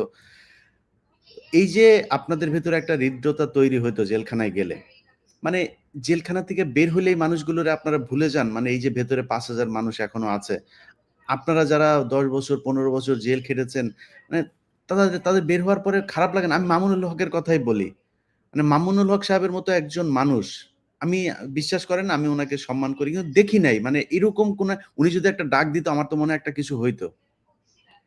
যারা মানে খুবই একদম ফ্রন্টে যারা থাকেন এইসব মানুষগুলোর ভেতরে, জামাতের আমিরের কথাও যদি বলি, উনিও তো জেল খেটেছেন, বিএনপির মহাসচিব উনিও জেল খেটেছেন। তো উনাদের খারাপ লাগে না যে জেলখানায় মানুষগুলো পচে মরছে, 6 মাস হয়ে গেল? আমার তো ভাই কেউ নাই, আমার তো এখানে কোনো আলেম আমারও জেলে নাই, বিডিআরও আমার কোনো আলেম নাই। কিন্তু যাদের আছে, যারা তাদের সাথে ছিল, তাদের প্রতি ভালোবাসা থাকার কথা, আপনি দেখেন বিডিআর এর কথাও যদি বলি, বিডিআর এ যারা বের হয়েছে তারা কিন্তু যারা ভেতর আছে তাদের জন্য মাঠে নেমেছে, তারা কিন্তু প্রতিটা শুনানি, এই 11 তারিখেও আপনার তারা একটা মহাসমাবেশ করছে, তারা কিন্তু করছে। কিন্তু আমি আলেমদের ভেতরে দেখছি না, মানে এত আলেম বাংলাদেশে, প্রতিদিন কয়েকশো মাহফিল হচ্ছে এই দেশে। ভাই এরকম মাহফিল তো একটা জেলখানার সামনে দেন না, সবগুলো আলেম মিলে একটা, যে জেলখানার সামনে এই দিন থাকবো, এটাই করতে মানুষকে তো জানাইতে হবে, মানুষ তো জানে না। আসিফ নজরুল তো আছে ওনার শাশুড়িরে কেমনে ছাড়াইতে হবে সেটা নিয়ে, আসিফ নজরুল তো আপনাদের নিয়ে নাই। এখন মানুষকে তো জানাইতে হবে যে আসিফ নজরুল আসলে দিনে ঘুমায় ওনার ওয়াইফের কাছে, রাতে যায় ঘুমায় হচ্ছে ওনার শাশুড়ির কাছে। তো এই যে উনি যে ঘুমায়, ওনারে তো জাগাইতে হবে যে হুজুর আসেন, একটু উঠে আসেন, ঘুমানো বন্ধ করেন, চারিদিকে এত ঘুমায় না, একটু জায়গা তারপরে দেখেন কি অবস্থা এখনো জেলখানার ভেতরে। তো ইলিয়াস যেটা ভাই, আগেই বললাম যে আপনারা খুব সম্মানিত মানুষ আছেন, যে ওয়েতে বলা দরকার এদেরকে ওয়ে বলতে পারছে না।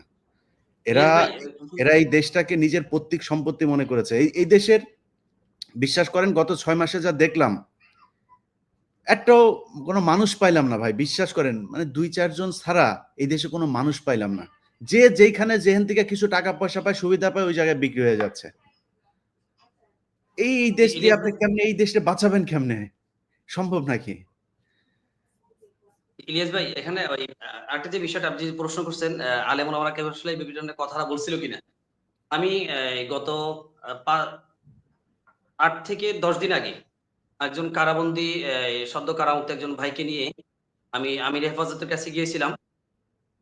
আমির হেফাজত বিষয়টা নিয়ে আসলে খুবই মনোমালিন্য হয়েছেন এবং কষ্ট পেয়েছেন যে আলেম ওলামারা এখনো কেন যারা না, কারাগারে আছে ইয়ে তাদেরকে ভাই, মুক্তি করার ব্যাপারে কেন তারা কথা জিয়াদুল ভাই, বলতেছেন না? আমি কারো ব্যক্তিগতভাবে আমি কাউকে, আপনারা আমার সাথে আছেন, আমি আপনাদেরকে যে এই কথাটা বলছি তা নয়, আমি সবাইকেই বলছি যে উচিত ছিল পুরো আলেম সমাজ, আরে ভাই জেলখানা যায় নিয়ে আসবেন, দূর বলতে হবে কেন? জেলখানা যায় সব কারাই, কারা আমাদের কারা ছিল, এই ছিল, নিয়ে আসবেন যায়। কিসের আইন? কোন আইনে এই দেশ, এই সরকার ক্ষমতায় এসে আমার বলেন আইনটা দেখান, হুম, কিসের হুম, আইন? হুম। এটাই ইনশাআল্লাহ। আমরা এই যে এটাই এই যে আমাদেরকে শুরুতে যে কথাটা বললো মোস্তফা নূর ভাই, যে কথাটা বললো, ভাই এটা গোয়েন্দা সংস্থার কাজ নাকি? তুই কে রে বেটা? তুই বেটা কিসের গোয়েন্দা? তোর ভিতরে ঢুইকা তারপরে পিলখানায় বিডিআরের সেনাবাহিনীর কর্মকর্তাদেরকে খুন, তুই কিসের গোয়েন্দা? তুই সব কটারে পদত্যাগ করা দরকার ছিল, সব কটা জেনারেল তারপরে তুই এই দেশটা বাঁচাইতে পারবি নাকি? এই দেশটা তো তুই মারছিস, এই দেশকে এই 15 বছর ভারতের কাছে ইজারা দিয়েছিলি তুই। তুই কিসের গোয়েন্দা? গোয়েন্দাগিরি আমাদের কাছে এসে শিখা যাস।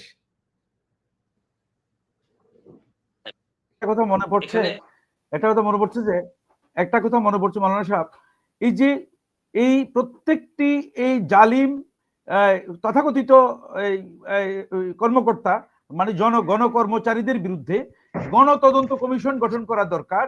যেহেতু সরকার এই সমস্ত এত কাজ করতে পারবে না, একটা গণতদন্ত কমিশন করলে মানুষ ওখানে তথ্য জমা দেবে, কারা কোথায় হত্যা করেছে, গুম করেছে, নাটক সাজিয়েছে, মামলা সাজিয়েছে, চাঁদাবাজি করেছে, ফ্যামিলি থেকে জেল কাটার গেটে চাঁদাবাজি করেছে, একেবারে কারারক্ষী এবং জেল সুপার সহ পুলিশের বিভিন্ন পর্যায়ের লোক, র্যাব সহ অন্যান্য সংস্থা, এই প্রত্যেকটি গণতদন্ত কমিশন একটা গঠন করা দরকার। ইলিয়াস ভাই, এটা আপনার উদ্যোগ নেন না? এটা না, দেখেন মুস্তফা ভাই, আমি 21শে আগস্ট নিয়ে আমি একটা অনুসন্ধান করেছি, আপনারা সেটা দেখেছেন কিনা জানি না। একদম মানে জজ মিয়া থেকে শুরু করে সবকিছুই প্রথম আলোর সাজানো নাটক। তো প্রথম আলো কারা? প্রথম আলোই আসিফ নজরুল, প্রথম আলোই ইন্ডিয়া, উদিচি, ওই ছায়ানট, এই সেই যে বড় বড় বিশাল বিশাল বোমা হামলা, এগুলোর নাম শুনলে জজ সাহেবরা ভয়ে ফাইল ফেলায় দেয়, আরে বাবা এই মামলায় হাত দেওয়া যাবে না। আরে ওটা কি সব তো নাটক, সাজানো নাটক, সব হাসিনার আর প্রথম আলো সাজানো নাটক, এই আসিফ নজরুলদের সাজানো নাটক এগুলো। ওই নাটক আপনি এখন তাদেরকে ভয়ে দেখায় তারপরে ই করবে না। যাক, আমার সাথে যদি ভাই আপনারা থাকেন, আমি আপনাদের কথা দিচ্ছি। আমি 2টা পয়েন্ট অ্যাড করতে চাচ্ছিলাম, আমাকে কি শোনা যাচ্ছে? জি জি বলেন। একটা হচ্ছে যে আমার মামলা যেই কারণে কঠিন হয়েছে বা অনেকের মামলাগুলো যেই কারণে কঠিন হয়, গুরুত্বপূর্ণ হয়ে যায়, সেটা হচ্ছে 164। কিন্তু কোনো আইনজীবী বা কোনো বিচারক বা আমরা অনেকেই আমরা যাচাই বাছাই করি না যে 164টা কিভাবে নেওয়া হয়।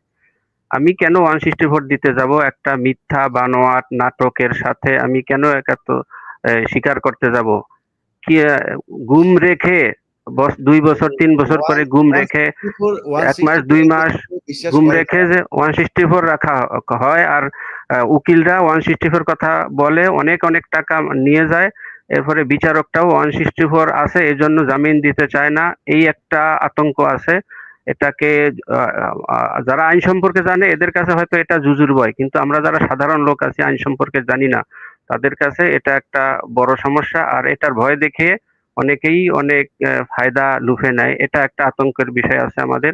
আর কারাগারে আতঙ্কের কথা তো ভাইরা বলেছেন, অনেকগুলো পয়েন্ট চলে আসছে।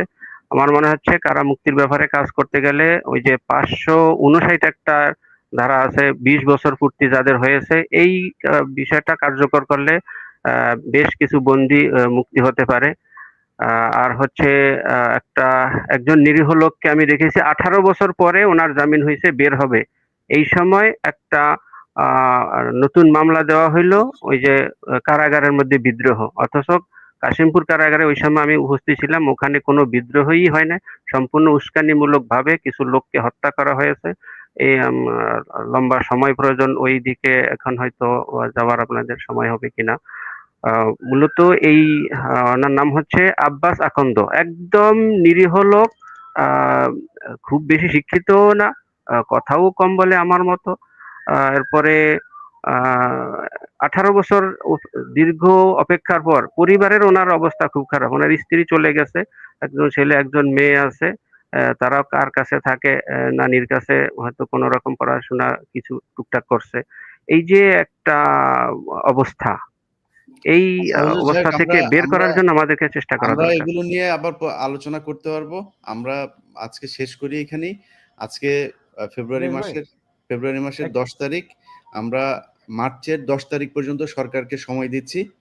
1 মাসের ভেতরে যদি নাকি সব আলেমদেরকে, আলেম সহ যারা বিভিন্ন সময় ফেসবুকে শুধুমাত্র হাসিনার বিরুদ্ধে পোস্ট করার কারণে 7 বছর জেল হয়েছে এরকম বন্দী আছে, যারা বিএনপি করতো, জামায়াত করতো, এরকম লোকজন আছে, সাধারণ মানুষ, সাধারণ শিক্ষার্থী, এরকম অনেকে আছে। 1 মাসের ভেতরে সবাইকে মুক্ত করতে হবে।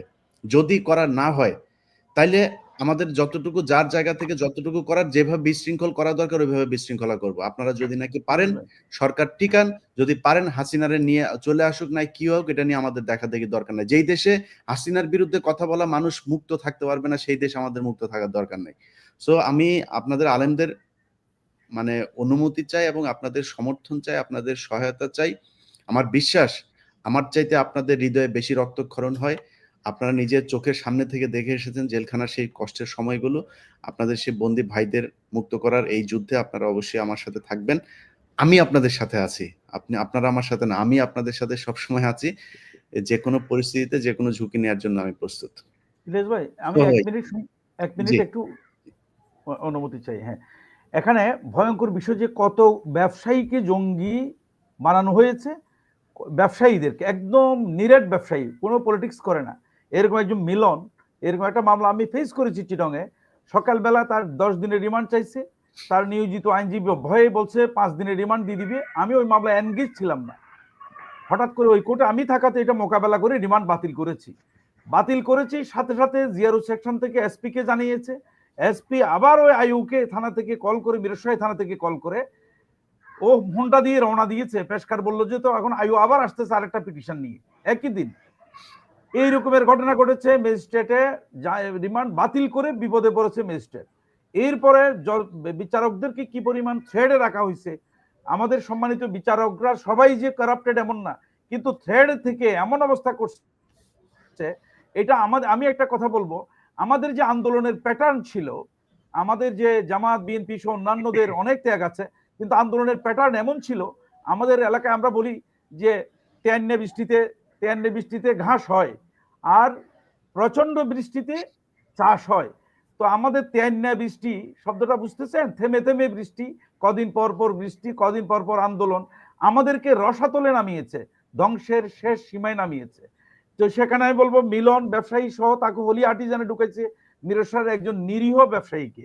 তারপর আমার সহোদর পরীক্ষা দিচ্ছে, এই সেমিস্টার পরীক্ষা দিচ্ছে চট্টগ্রাম ইসলামী বিশ্ববিদ্যালয়ে। পরীক্ষার সময়ে ঢাকাতে একটা এই জঙ্গি যে বানোয়াট নাটক ঘটেছে, সেখানে এখান থেকে নিয়ে গেছে ঢাকায় নিয়ে গেছে, এখান থেকে পরীক্ষার হলে এই অবস্থা থেকে।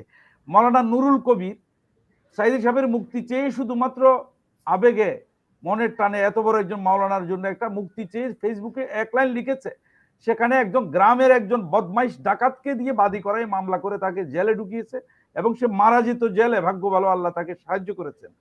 তারপর আমি যে কথাটা বলতে চাইবো, এই যে এখানে শেষ না, আমাদের যে ওরা যে গণতদন্ত কমিশন করে গাদানি কমিটি, আজকে গাদানি কমিটির প্রত্যেক থানা পর্যায়ে পর্যন্ত কমিটি ছিল, এরা কোথায়? এই জন্য আলেম সমাজের উচিত, জামাত ইসলামের উচিত, জামাত ইসলামের আমির মাওলানা শফিকুর রহমানের এই যে ছেলে ডাক্তার রাফাত, আপনারা জেনেছেন তাকে জঙ্গি বানিয়েছে, বিরাট জঙ্গি বানিয়েছে, তাকে আমরা জামিন করতে পেরেছি এই স্বৈরাচার পতনের পর। কিন্তু যে ক্ষতি হয়েছে সেই ক্ষতিপূরণের জন্য রাষ্ট্রের কাছে একটা হিসাব করে একটা এই দাবি করা উচিত। আমি বলবো এটা একজন ব্যক্তি, একজন ক্ষতিগ্রস্ত ব্যক্তি পারবে না, এটা সাংগঠনিকভাবে হেফাজত করুক, জামাত ইসলামী করুক, বিএনপি করুক এবং অন্যান্য ইসলামী দল ও সংগঠনগুলো করুক, ক্ষতিপূরণ দিতে হবে। এখানে আরেকটা বিষয় বলি, এমন মামলা আমরা দেখেছি একদল তরুণকে বিভিন্ন জায়গা থেকে ধরে এনে একটা দল করা হয়েছে, মানে একটা গ্রুপ করা হয়েছে, তারপর কিছুদিন তাদেরকে আটকে রেখে প্রত্যেকের দাড়ি লম্বা করা হয়েছে, তারপর তাদেরকে হঠাৎ করে আবিষ্কার করা হয়েছে র্যাবের মাধ্যমে অথবা অন্য গোয়েন্দা সংস্থার মাধ্যমে অথবা কাউন্টার টেরোরিজম ইউনিটের মাধ্যমে করে কি করেছে, সামনে ভয়ঙ্কর মারণাস্ত্র দিয়েছে, আধুনিক মারণাস্ত্র, রাইফেল, বিভিন্ন রকমের গ্রেনেড ইত্যাদি দিয়ে ছবি তুলেছে। কিন্তু এই নাটক করার পর তারা ভুলে গেছে তারা তো মদও খাইতো নাকি আমি জানি। আমি নিজেও অপহরণ হয়েছি 2 বার, আমি 2 বার গুমের ভেতর থেকে আল্লাহ আমাকে বাঁচাইছেন। তো আমাকে ওসি প্রদীপের হাতেও তুলে দেওয়া হয়েছিল, এই যখন সে পাঁচলাইশ থানার ওসি ছিল। তো আমি যে কথাটা বলতে চাচ্ছি, এগুলো আমরা ফেস করেছি, এরকম ভয়ঙ্কর মিথ্যা মামলা। কি ওই যে টেবিলের উপর যে অস্ত্র দিয়ে যে যুবকদেরকে শোয়াব করা হয়েছে, নাটক করা হয়েছে, কিন্তু মামলাতে কোনো অস্ত্র উদ্ধার নাই, এটা মারাত্মক। তাদেরকে যে মামলা দিছে ওই মামলায় কোনো অস্ত্র উদ্ধার নাই। মানে ওই এই ওই অস্ত্র তো আবার আরেক জায়গায় দেখাইতে হবে। সো ওই অস্ত্র আরো ওদেরকে জায়গায় দিয়ে দেখাইতে দিলে হবে। তো সিজার লিস্টে হ্যাঁ, তো রাখা যাবে না। হ্যাঁ, তাহলে এখানে কেন্দ্র থেকে আমি সরকার, হাসিনা সরকার, হাসিনা থেকে বা হাসিনার উপরে যারা আছে, এই মোদি সহ, এরা বাংলাদেশের নাটক এমন ভাবে করেছে, নাটকের জন্য অ্যাক্টিং করার মতো অফিসার সর্বত্র, প্রত্যেক থানা পর্যায়ে পর্যন্ত 1 ডজন করে অফিসার এই নাটকের অংশীদার, মিনিমাম 1 ডজন করে পুলিশের এসআই কনস্টেবল পর্যন্ত, ওসি পর্যন্ত এরা জড়িত। এক সবাই না হলেও এই রকমের একটা সেটআপ তাদের ছিল। এবং আমাকে গত নির্বাচনের আগে 3 নভেম্বর আমার কোনো মামলা ওয়ারেন্ট না থাকা সত্ত্বেও আমাকে ডিবি দিয়ে গ্রেপ্তার করে আমাকে 6টা মামলায় চালান করেছে। গত এই 23 সালের 3 নভেম্বর। তাহলে এগুলো শিকার। আমরা বলতে চাচ্ছি এখন আমি ফাইনালি, যেটা আমাদের উপর যে ক্ষতিগুলো হয়েছে, একদিকে এদের বিচার, সাথে সাথে আইনগুলো সংস্কার, আইন সংস্কার, এবং আইন যাতে কেউ ফেসিস্ট হয়ে উঠতে না পারে, যে আন্দোলনের যে চেতনার কথা সেখানে মনোযোগ দেওয়া দরকার। আইন সংস্কার জরুরি, আইন ওই পর্যায়ে সংস্কার জরুরি যে ভুক্তভোগীদের কাছ থেকে বক্তব্য নিয়ে কোথায় কোথায় হেনস্থা হয়েছে, হ্যারাসমেন্ট হয়েছে, হয়রানি হয়েছে, মিথ্যা মামলার শিকার হয়েছে, জুলুমের শিকার হয়েছে, কি কি কারণে, এগুলোকে মুস্তফা ভাই, এইটা তো আপনি নিজে আমার চেয়ে ভালো বুঝেন। এই জিনিসগুলো কিভাবে সাজানো যায়। হাসিনার সময়ের কোনো জঙ্গি মামলা টামলা কোনোটা রাখা যাবে না। হাসিনার সময় কোনো জঙ্গি হামলা, কোনো জঙ্গি প্রস্তুতি কোনো কিছুই বাংলাদেশে হয় নাই। যদি হইতো, এখন আজকে 6 মাস ধরে কোনো জঙ্গি নাই কেন? এখন তো আর নাই কেন? জঙ্গিরা অস্ত্র সহ উদ্ধার হয় না। হ্যাঁ, এখন তো মানে মাদ্রাসায় বোমা বানানো হয় না, কই এখন তো কিছু নাই। সো হাসিনার সময়ে বিডিআর মামলা থেকে শুরু করে যে মামলা, কোনো মামলায় চলবে না। যদি কোনো ব্যাপারে যদি তাদের তদন্ত করতে হয়, নতুন করে মামলা করুক, নতুন করে তদন্ত ইলিয়াস করুক। ভাই, এখনকার প্রশাসন ইলিয়াস যদি ভাই, মনে করে, জি এখানে মৌলানা সাহেব একটু, আমাদের মৌলানা সাহেব জাস্ট একটু, আধা মিনিট একটা বিগত কথা আওয়ামী বলে লীগ ফেলি। সরকারের সময় যে সন্ত্রাস বিরোধী আইনটা তৈরি করা হয়েছিল, এই সন্ত্রাস বিরোধী আইন পুরোটাই ছিল একটা আওয়ামী লীগ সরকারকে বহির্বিশ্বের কাছে জঙ্গি দমনকারী হিসাবে তারা নিজেদেরকে মানে তুলে ধরার জন্য, এবং এর মাধ্যমে তাদের বৈধতা তৈরি করার জন্য। এটা পরিষ্কার। এটা যেহেতু আজকে পরিষ্কার হয়ে গেছে, সুতরাং এই সন্ত্রাস বিরোধী আইনটা কেন এখনো বাতিল করা হচ্ছে না? এই সন্ত্রাস বিরোধী আইনটা যদি বাতিল করা হয়ে যায়, তাহলে এই যে 5,000 যারা ভিতরে আছে এবং যারা ইতিপূর্বে জামিন হয়েছে, মামলা হাজিরা দিতে দিতে প্রতি মাসে তাদের অসংখ্য টাকা এবং হয়রানি হচ্ছে, এই লক্ষ লক্ষ মানুষ এবং পরিবার এই একটা মাত্র এই কালো আইন, সন্ত্রাস বিরোধী কালো আইন, এই আইনটাকে অনতি বিলম্বে যেন বাতিল করা হয় এবং এই আইনে যারা গ্রেপ্তার হয়েছিল তাদেরকে যেন মুক্তি দেওয়া হয়, এই দাবিটা আমাদের তুলতে হবে। তাহলে অনেক নিরপরাধ ব্যক্তিরা এই জুলুমের থেকে বাঁচতে পারবে। মোস্তফা ভাই, জি, এখানে যেটা, যে ব্লগার গুলো হত্যা করা হয়েছে, যে আপনি জানলেন যে ওকে হত্যা করা হবে, আপনি আমেরিকা থেকে জানলেন, আমরাও এখান থেকে জানতেছি যে অমুকের উপর, অমুককে বেশি উপরে এনে এমন ভাবে ক্রাশ করবে এবং এই দায়টা দেবে ইসলামিস্টদের বিরুদ্ধে। এবং ইসলামোফোবিয়া যেটাকে বলা হচ্ছে, যে সেটাকে আমাদের বাংলাদেশে এই ফেসিবাদ কায়েমের জন্য হাতিয়ার হিসেবে ব্যবহার করেছে। আমি যে কথাটা বলার জন্য এই কথাটা বললাম, সেটা হলো যে যতগুলো ব্লগার হত্যা হয়েছে এগুলো তারা করেছে, এবং এই প্রত্যেকটি মামলা পুনর্তদন্ত করে আগে যারা হয়রানি শিকার হয়েছে তাদেরকে ক্ষতিপূরণ দিয়ে এই মামলা থেকে বাদ দেওয়া, এবং পুনর্তদন্তের মাধ্যমে ওই হাসিনা রেজিমের যারা যারা জড়িত আছে, হাসিনা সহ প্রত্যেকের বিরুদ্ধে মামলা অগ্রসর হওয়া উচিত, এবং এটাই হবে ন্যায় বিচার। জি, আসিফ নজরুল সহ গোয়েন্দা সংস্থা ডক্টর ইউনূস সরকার না, আসলে এই সরকারটা আসিফ নজরুল সরকার। আসিফ নজরুল সরকারকে বলবো যে 10 তারিখের ভেতরে যদি করা না হয়, তাহলে 10 তারিখের পরে দেশের যে কোনো পরিস্থিতির জন্য আপনারাই দেয়, আমাদের দায়টাই নেওয়ার দরকার না। আমরাও দায় নেবো না, আপনারাও নিয়েন না। হাসিনা আসুক, ইন্ডিয়া আসুক, যে মনে চায় সে আসুক, আমাদের কোনো সমস্যা নেই। যেইভাবে দেশ চলছে, এই দেশের কোনো সাধারণ কোনো মানুষের কোনো লাভ হয় নাই। শুধু এখন নতুন করে কেউ জেলে যাচ্ছে না আমাদের লোকজন, শুধু এখন নতুন করে হয়তো আগের মতো সেই গুম খুন সেগুলো হচ্ছে না, মানুষ কথা বলতে পারছে, এতটুকু। এর বাইরে কোনো সাধারণ মানুষের কোনো একটা জায়গা যদি বলেন যে কোনো জায়গায় কোনো মানুষ কোনো পাচ্ছে, মানে সুবিধা পাচ্ছে, এটা পাচ্ছে না। দেখো, আমরা এই জায়গা থেকে বের হইতে চাই। এই দেশে এতগুলো মানুষ রক্ত দিয়েছে, তাদের রক্তের বিনিময়ে যে সুযোগটা এসেছে সেই সুযোগটা যেন হাতছাড়া না হয়, এটাই আমাদের সবার কাছে প্রত্যাশা থাকবে। আর আওয়ামী লীগের কাছে বলবো যে আওয়ামী লীগের ভাইরা, দেখেন আমরা এই যে মানুষগুলির কথা শুনলেন না, আমি দূর থেকে বসে ওনাদের বক্তব্যগুলো শুনলাম, আপনি শুনলেন, এরকম অসংখ্য আলেম, ছোট 6 মাসের বাচ্চা, তাকে সহ বাড়ির ভেতরে বোমা ঢুকিয়ে পুরো বাড়িটা উড়িয়ে দেওয়া হয়েছে। এটা এই দেশে ঘটেছে। বহু আলেম এখন পর্যন্ত তাদের এই যে মহিবুল্লাহ ভাইয়ের কথা বলি, মহিবুল্লাহ ভাইয়ের ইয়ে মানে উনি যে ঘরে বসে কথা বলছে ওনার অবস্থাটা দেখছেন। ওনার মতো এরকম যে আলেমরা বের হচ্ছে সবার সাথেই তো বের হওয়ার পরে আল্লাহ আমাকে সেই সুযোগটা করে দিয়েছেন ওনাদের এইটাকে এইখানে মানে সম্পৃক্ত থাকার। বেশিরভাগই শুনছি কোনো ঘর বাড়িও নাই। এই এই যে মানুষের অভিশাপ, এই অভিশাপ নিতে পারবেন না। হুমকি দেন, আবার আসবেন, এইবার আইসা ছিঁড়া ফেলবেন, খায়া ফেলবেন। আপনি আইসা ছিঁড়া ফেলবেন, খায়া ফেলবেন, মানুষ ছাইড়া দিবে। আপনার মনে হয় এই যে ফেরাউন ছিল, ফেরাউন তো আপনারা বলেছেন ফেরাউন সারা জীবন থাকবে। হাসিনা থাকতে আর আওয়ামী লীগরে কেউ সরাইতে পারে, সরছে না। আল্লাহ চাইলে বেস্ট প্ল্যানার হচ্ছে সে। আল্লাহ চাইলে আবারও সরাবে, আবার আসবেন, এসে মারবেন, আবারও সরাবে, তারপরে কই যাবেন? আবারও এইভাবেই প্যাদানি খাবেন।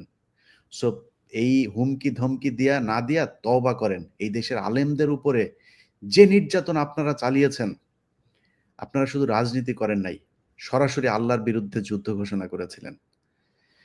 অতএব ইলিয়াস ভাই, আমি 2 মিনিট কথা বলবো। ভাই আমরা শেষ করে দিব, একটু তাড়াতাড়ি বলেন, আপনাকে দিয়ে শেষ করি। জি।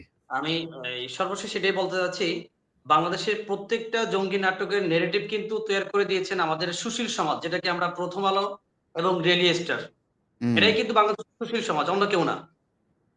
এই প্রথম আলো, ডেইলি স্টার, এই সমস্ত পত্রিকার যে সমস্ত লোকেরা আছে যাদের মাথা হাতে চলে, তাদেরকে প্রত্যেককে এক একটা মানহানি মামলা দিয়ে, যতজনের নামে প্রথম আলোতে রিপোর্ট হয়েছে, ডেইলি স্টার রিপোর্ট হয়েছে, প্রত্যেক জনে প্রথম আলোর নামে ডেইলি স্টারে একটা একটা করে মানহানি মামলা দেওয়া প্রয়োজন। মামলা দিয়ে তাদেরকে দেশ থেকে এরকম ভাবে নির্মূল করা প্রয়োজন, আগামী ভবিষ্যতে যাতে কেউ যাতে এরকম দেশের ভিতরে থেকে দেশের বিরুদ্ধে চক্রান্ত করবে এরকম যাতে কেউ সুযোগ না পায়। এবং আমি এই ব্যাপারে আপনাদেরকেও সতর্ক করে দিচ্ছি, আমাদের অন্যান্য যারা আছেন, যারা শুনতেছেন, যে দেখেন, বাংলাদেশের ভিতরে থেকে কেউ যদি দেশের বিরুদ্ধে কোনো প্রকার চক্রান্ত করে এবং ইন্ডিয়ার লেলিয়ে দেওয়া কুকুরদের মতো যদি কোনো কাজ করে থাকে এবং ইন্ডিয়াকে এখানে প্রচার প্রসার করার জন্য, স্থায়িত্ব করার জন্য কেউ কোনো কাজ করে থাকে, আমরা কিন্তু সর্বশেষ শক্তি দিয়ে কিন্তু তাদের ভিতরে লড়াই করবো। সেটা জামাত হোক, সেটা বিএনপি হোক, সেটা আওয়ামী লীগ হোক, আমরা মার্চের 10 তারিখ পর্যন্ত সময় দিলাম। ডেইলি স্টার, প্রথম আলো এরপরে সময় পাবে না। 32 নম্বরে যেরকম সময় দিয়ে তারপরে যাওয়া হয়েছে না, ডেইলি স্টার, প্রথম আলোকে সামনে সময় দেওয়া হবে না। দেখবেন যে মাটিতে মিশে গিয়েছে। সো খুব সাবধান, এখনো নানান ধরনের ষড়যন্ত্র করে যাচ্ছে এই প্রথম আলো, ডেইলি স্টার। তো আলেম সমাজের কাছে আমার অনুরোধ থাকবে, আমরা আজকে থেকে 1 মাস পরে আবার একটা আলোচনায় আসবো। সেই আলোচনাটা যেন শুধুই সরকারের প্রশংসা করে করার সুযোগ হয়, আমাদের যেন কোনো সমালোচনা করতে না হয়, কিংবা এমন কোনো পরিস্থিতি তৈরি করতে না হয় যে পরিস্থিতিতে সরকার বেকায়দায় পড়বে। সবার কাছে অনুরোধ থাকলো, সরকার, গোয়েন্দা সংস্থা, সবাইকে ভালো থাকেন। আমরা ইনশাআল্লাহ এখন যে গুম সেলগুলো এখনো পর্যন্ত উন্মুক্ত করা হয়নি। গত কিছুদিন আমাদের কিছু ভাই এখানে গিয়ে র্যাবের 1 এর সামনে গিয়ে অবস্থান করেছিল। আমরা চাচ্ছি আগামী 10 তারিখের আগে প্রত্যেকটা গুম সেল উন্মুক্ত করে মানুষকে দেখানো হোক এবং গুম সেলের নির্যাতনে ভাই ধরেন মানে ঢাকা শহর যদি হিসাব করা হয়, আপনাদের কতগুলো মাদ্রাসা আছে বলেন তো ভাই? ঢাকা শহরে আমাদের প্রায় মানে ছোট বড় মিলে 25,000-এর উপরে মাদ্রাসা আছে। 32 নাম্বার ভাঙছে, কেউ ঠেকাইছে বলেন? আপনার মনে হয় যে আমি আর পিনাকি বলছি আর 32 নাম্বার ভেঙে গেছে? আপনার মনে হয়? জনগণ যায় নাই? আপনারা এই বাংলাদেশের মানুষ করেছে এটা। বাংলাদেশের মানুষ করেছে। সেনাবাহিনী কি গুলি করেছে? সেনাবাহিনী তো এসেছিল, গুলি করেছে আপনাদের? ভাই র্যাবে যান না, কালকে যান না, সব উঠায় নিয়ে আসেন, দেখি র্যাবের কে গুলি করে আপনাদেরকে। ইনশাআল্লাহ এটাই হবে। হবে, কবে হবে? এটা এই সবকিছু আমাদের সোশ্যাল মিডিয়াতে বলে তারপরে করা লাগবে না তো। আপনারা যান না রে ভাই, আপনাদের তো সংগঠন আছে, বিশাল বিশাল সংগঠন, করেন কি আপনারা? আপনি বিডিআর এর দেখেন না, বিডিআর এর কয়জন মানুষ? এই কয়েক হাজার মানুষের পরিবার, তারা কিন্তু আসে, তারা প্রতিটা শুনানিতে এখানে এসে তারা গ্যাদারিং করে। মিডিয়া সেটার খবর করে না, কারণ ক্যান্টনমেন্ট থেকে তো আবার নিষেধ করা আছে। আমি ছাড়া বিডিআর এর খবর আবার কেউ প্রচার করতে চায় না। তো তাদের তারপরে আসে, কিন্তু আপনাদের তো কোটি কোটি মানুষ, লক্ষ না, কোটি কোটি মানুষ, আপনি বলতেছেন এখন পর্যন্ত ওইখানে আছে, যান না ভাঙা নিয়ে আসেন, দেখি র‍্যাব গুলি করুক আপনারে। আপনি জেলখানায় যান না, ইনশাআল্লাহ ভাঙা নিয়ে আসেন আপনার লোকজন রে। যান না কেন? আপনারা তো কিছুই করেন না এখন পর্যন্ত। আমাদের এখান থেকে এসে ১ মাস সময় দেয়া লাগবে কেন? আমাদের এখানে এসে আমরা আলোচনা করা লাগবে না। আপনাদের যাদের আমরা তো ভাই সংগঠন নেই তাদের একটা আলাদা ব্যাপার। আমরা তো দেশের পরিস্থিতিতে কোন প্রকারের এই ঝামেলা না হয়, অস্থিতিশীল না হয়, এটার দিকে তাকে আমরা কিছু করতেছি না। কিন্তু সেটাকে তারা সম্মান দিতেছেন ঠিক উপদেষ্টারা। আছে, আমরা এবার সময় দিলাম ১ মাস। বাংলাদেশের আমার শ্রদ্ধেয় আলেম সমাজ, আপনারা আমাদের মাথার মুকুট। আপনারা এই দেশকে সেই গৌর গোবিন্দ থেকে আজকের অবস্থায় নিয়ে আসার পেছনে আপনাদের রক্ত গিয়েছে সবচাইতে বেশি। অতএব আমরা যেটা আপনাদের কাছে প্রত্যাশা করি যে ভেতরে যে আলেমরা আছে তাদেরকে সরানো, প্রথম আলো ডেইলি স্টারের ব্যাপারে খুব সুনির্দিষ্ট পদক্ষেপ নিতে হবে। ইনশাআল্লাহ। এটার জন্য আমি আপনাদের সাথে আছি। আমার মতো একজন অধমকে যদি আপনাদের সাথে রাখেন, আমি আপনাদের যেকোনো বিষয়, যেকোনো সময়, যেকোনো পরিস্থিতিতে আমার সর্বোচ্চ আর্থিক, শারীরিক যেইভাবে আপনাদের কাছে দিতে হয় আমি সেইভাবে দেয়ার জন্য প্রস্তুত আছি। ইনশাআল্লাহ। সবাইকে ভালো থাকবেন। আল্লাহ হাফেজ। ইনশাআল্লাহ।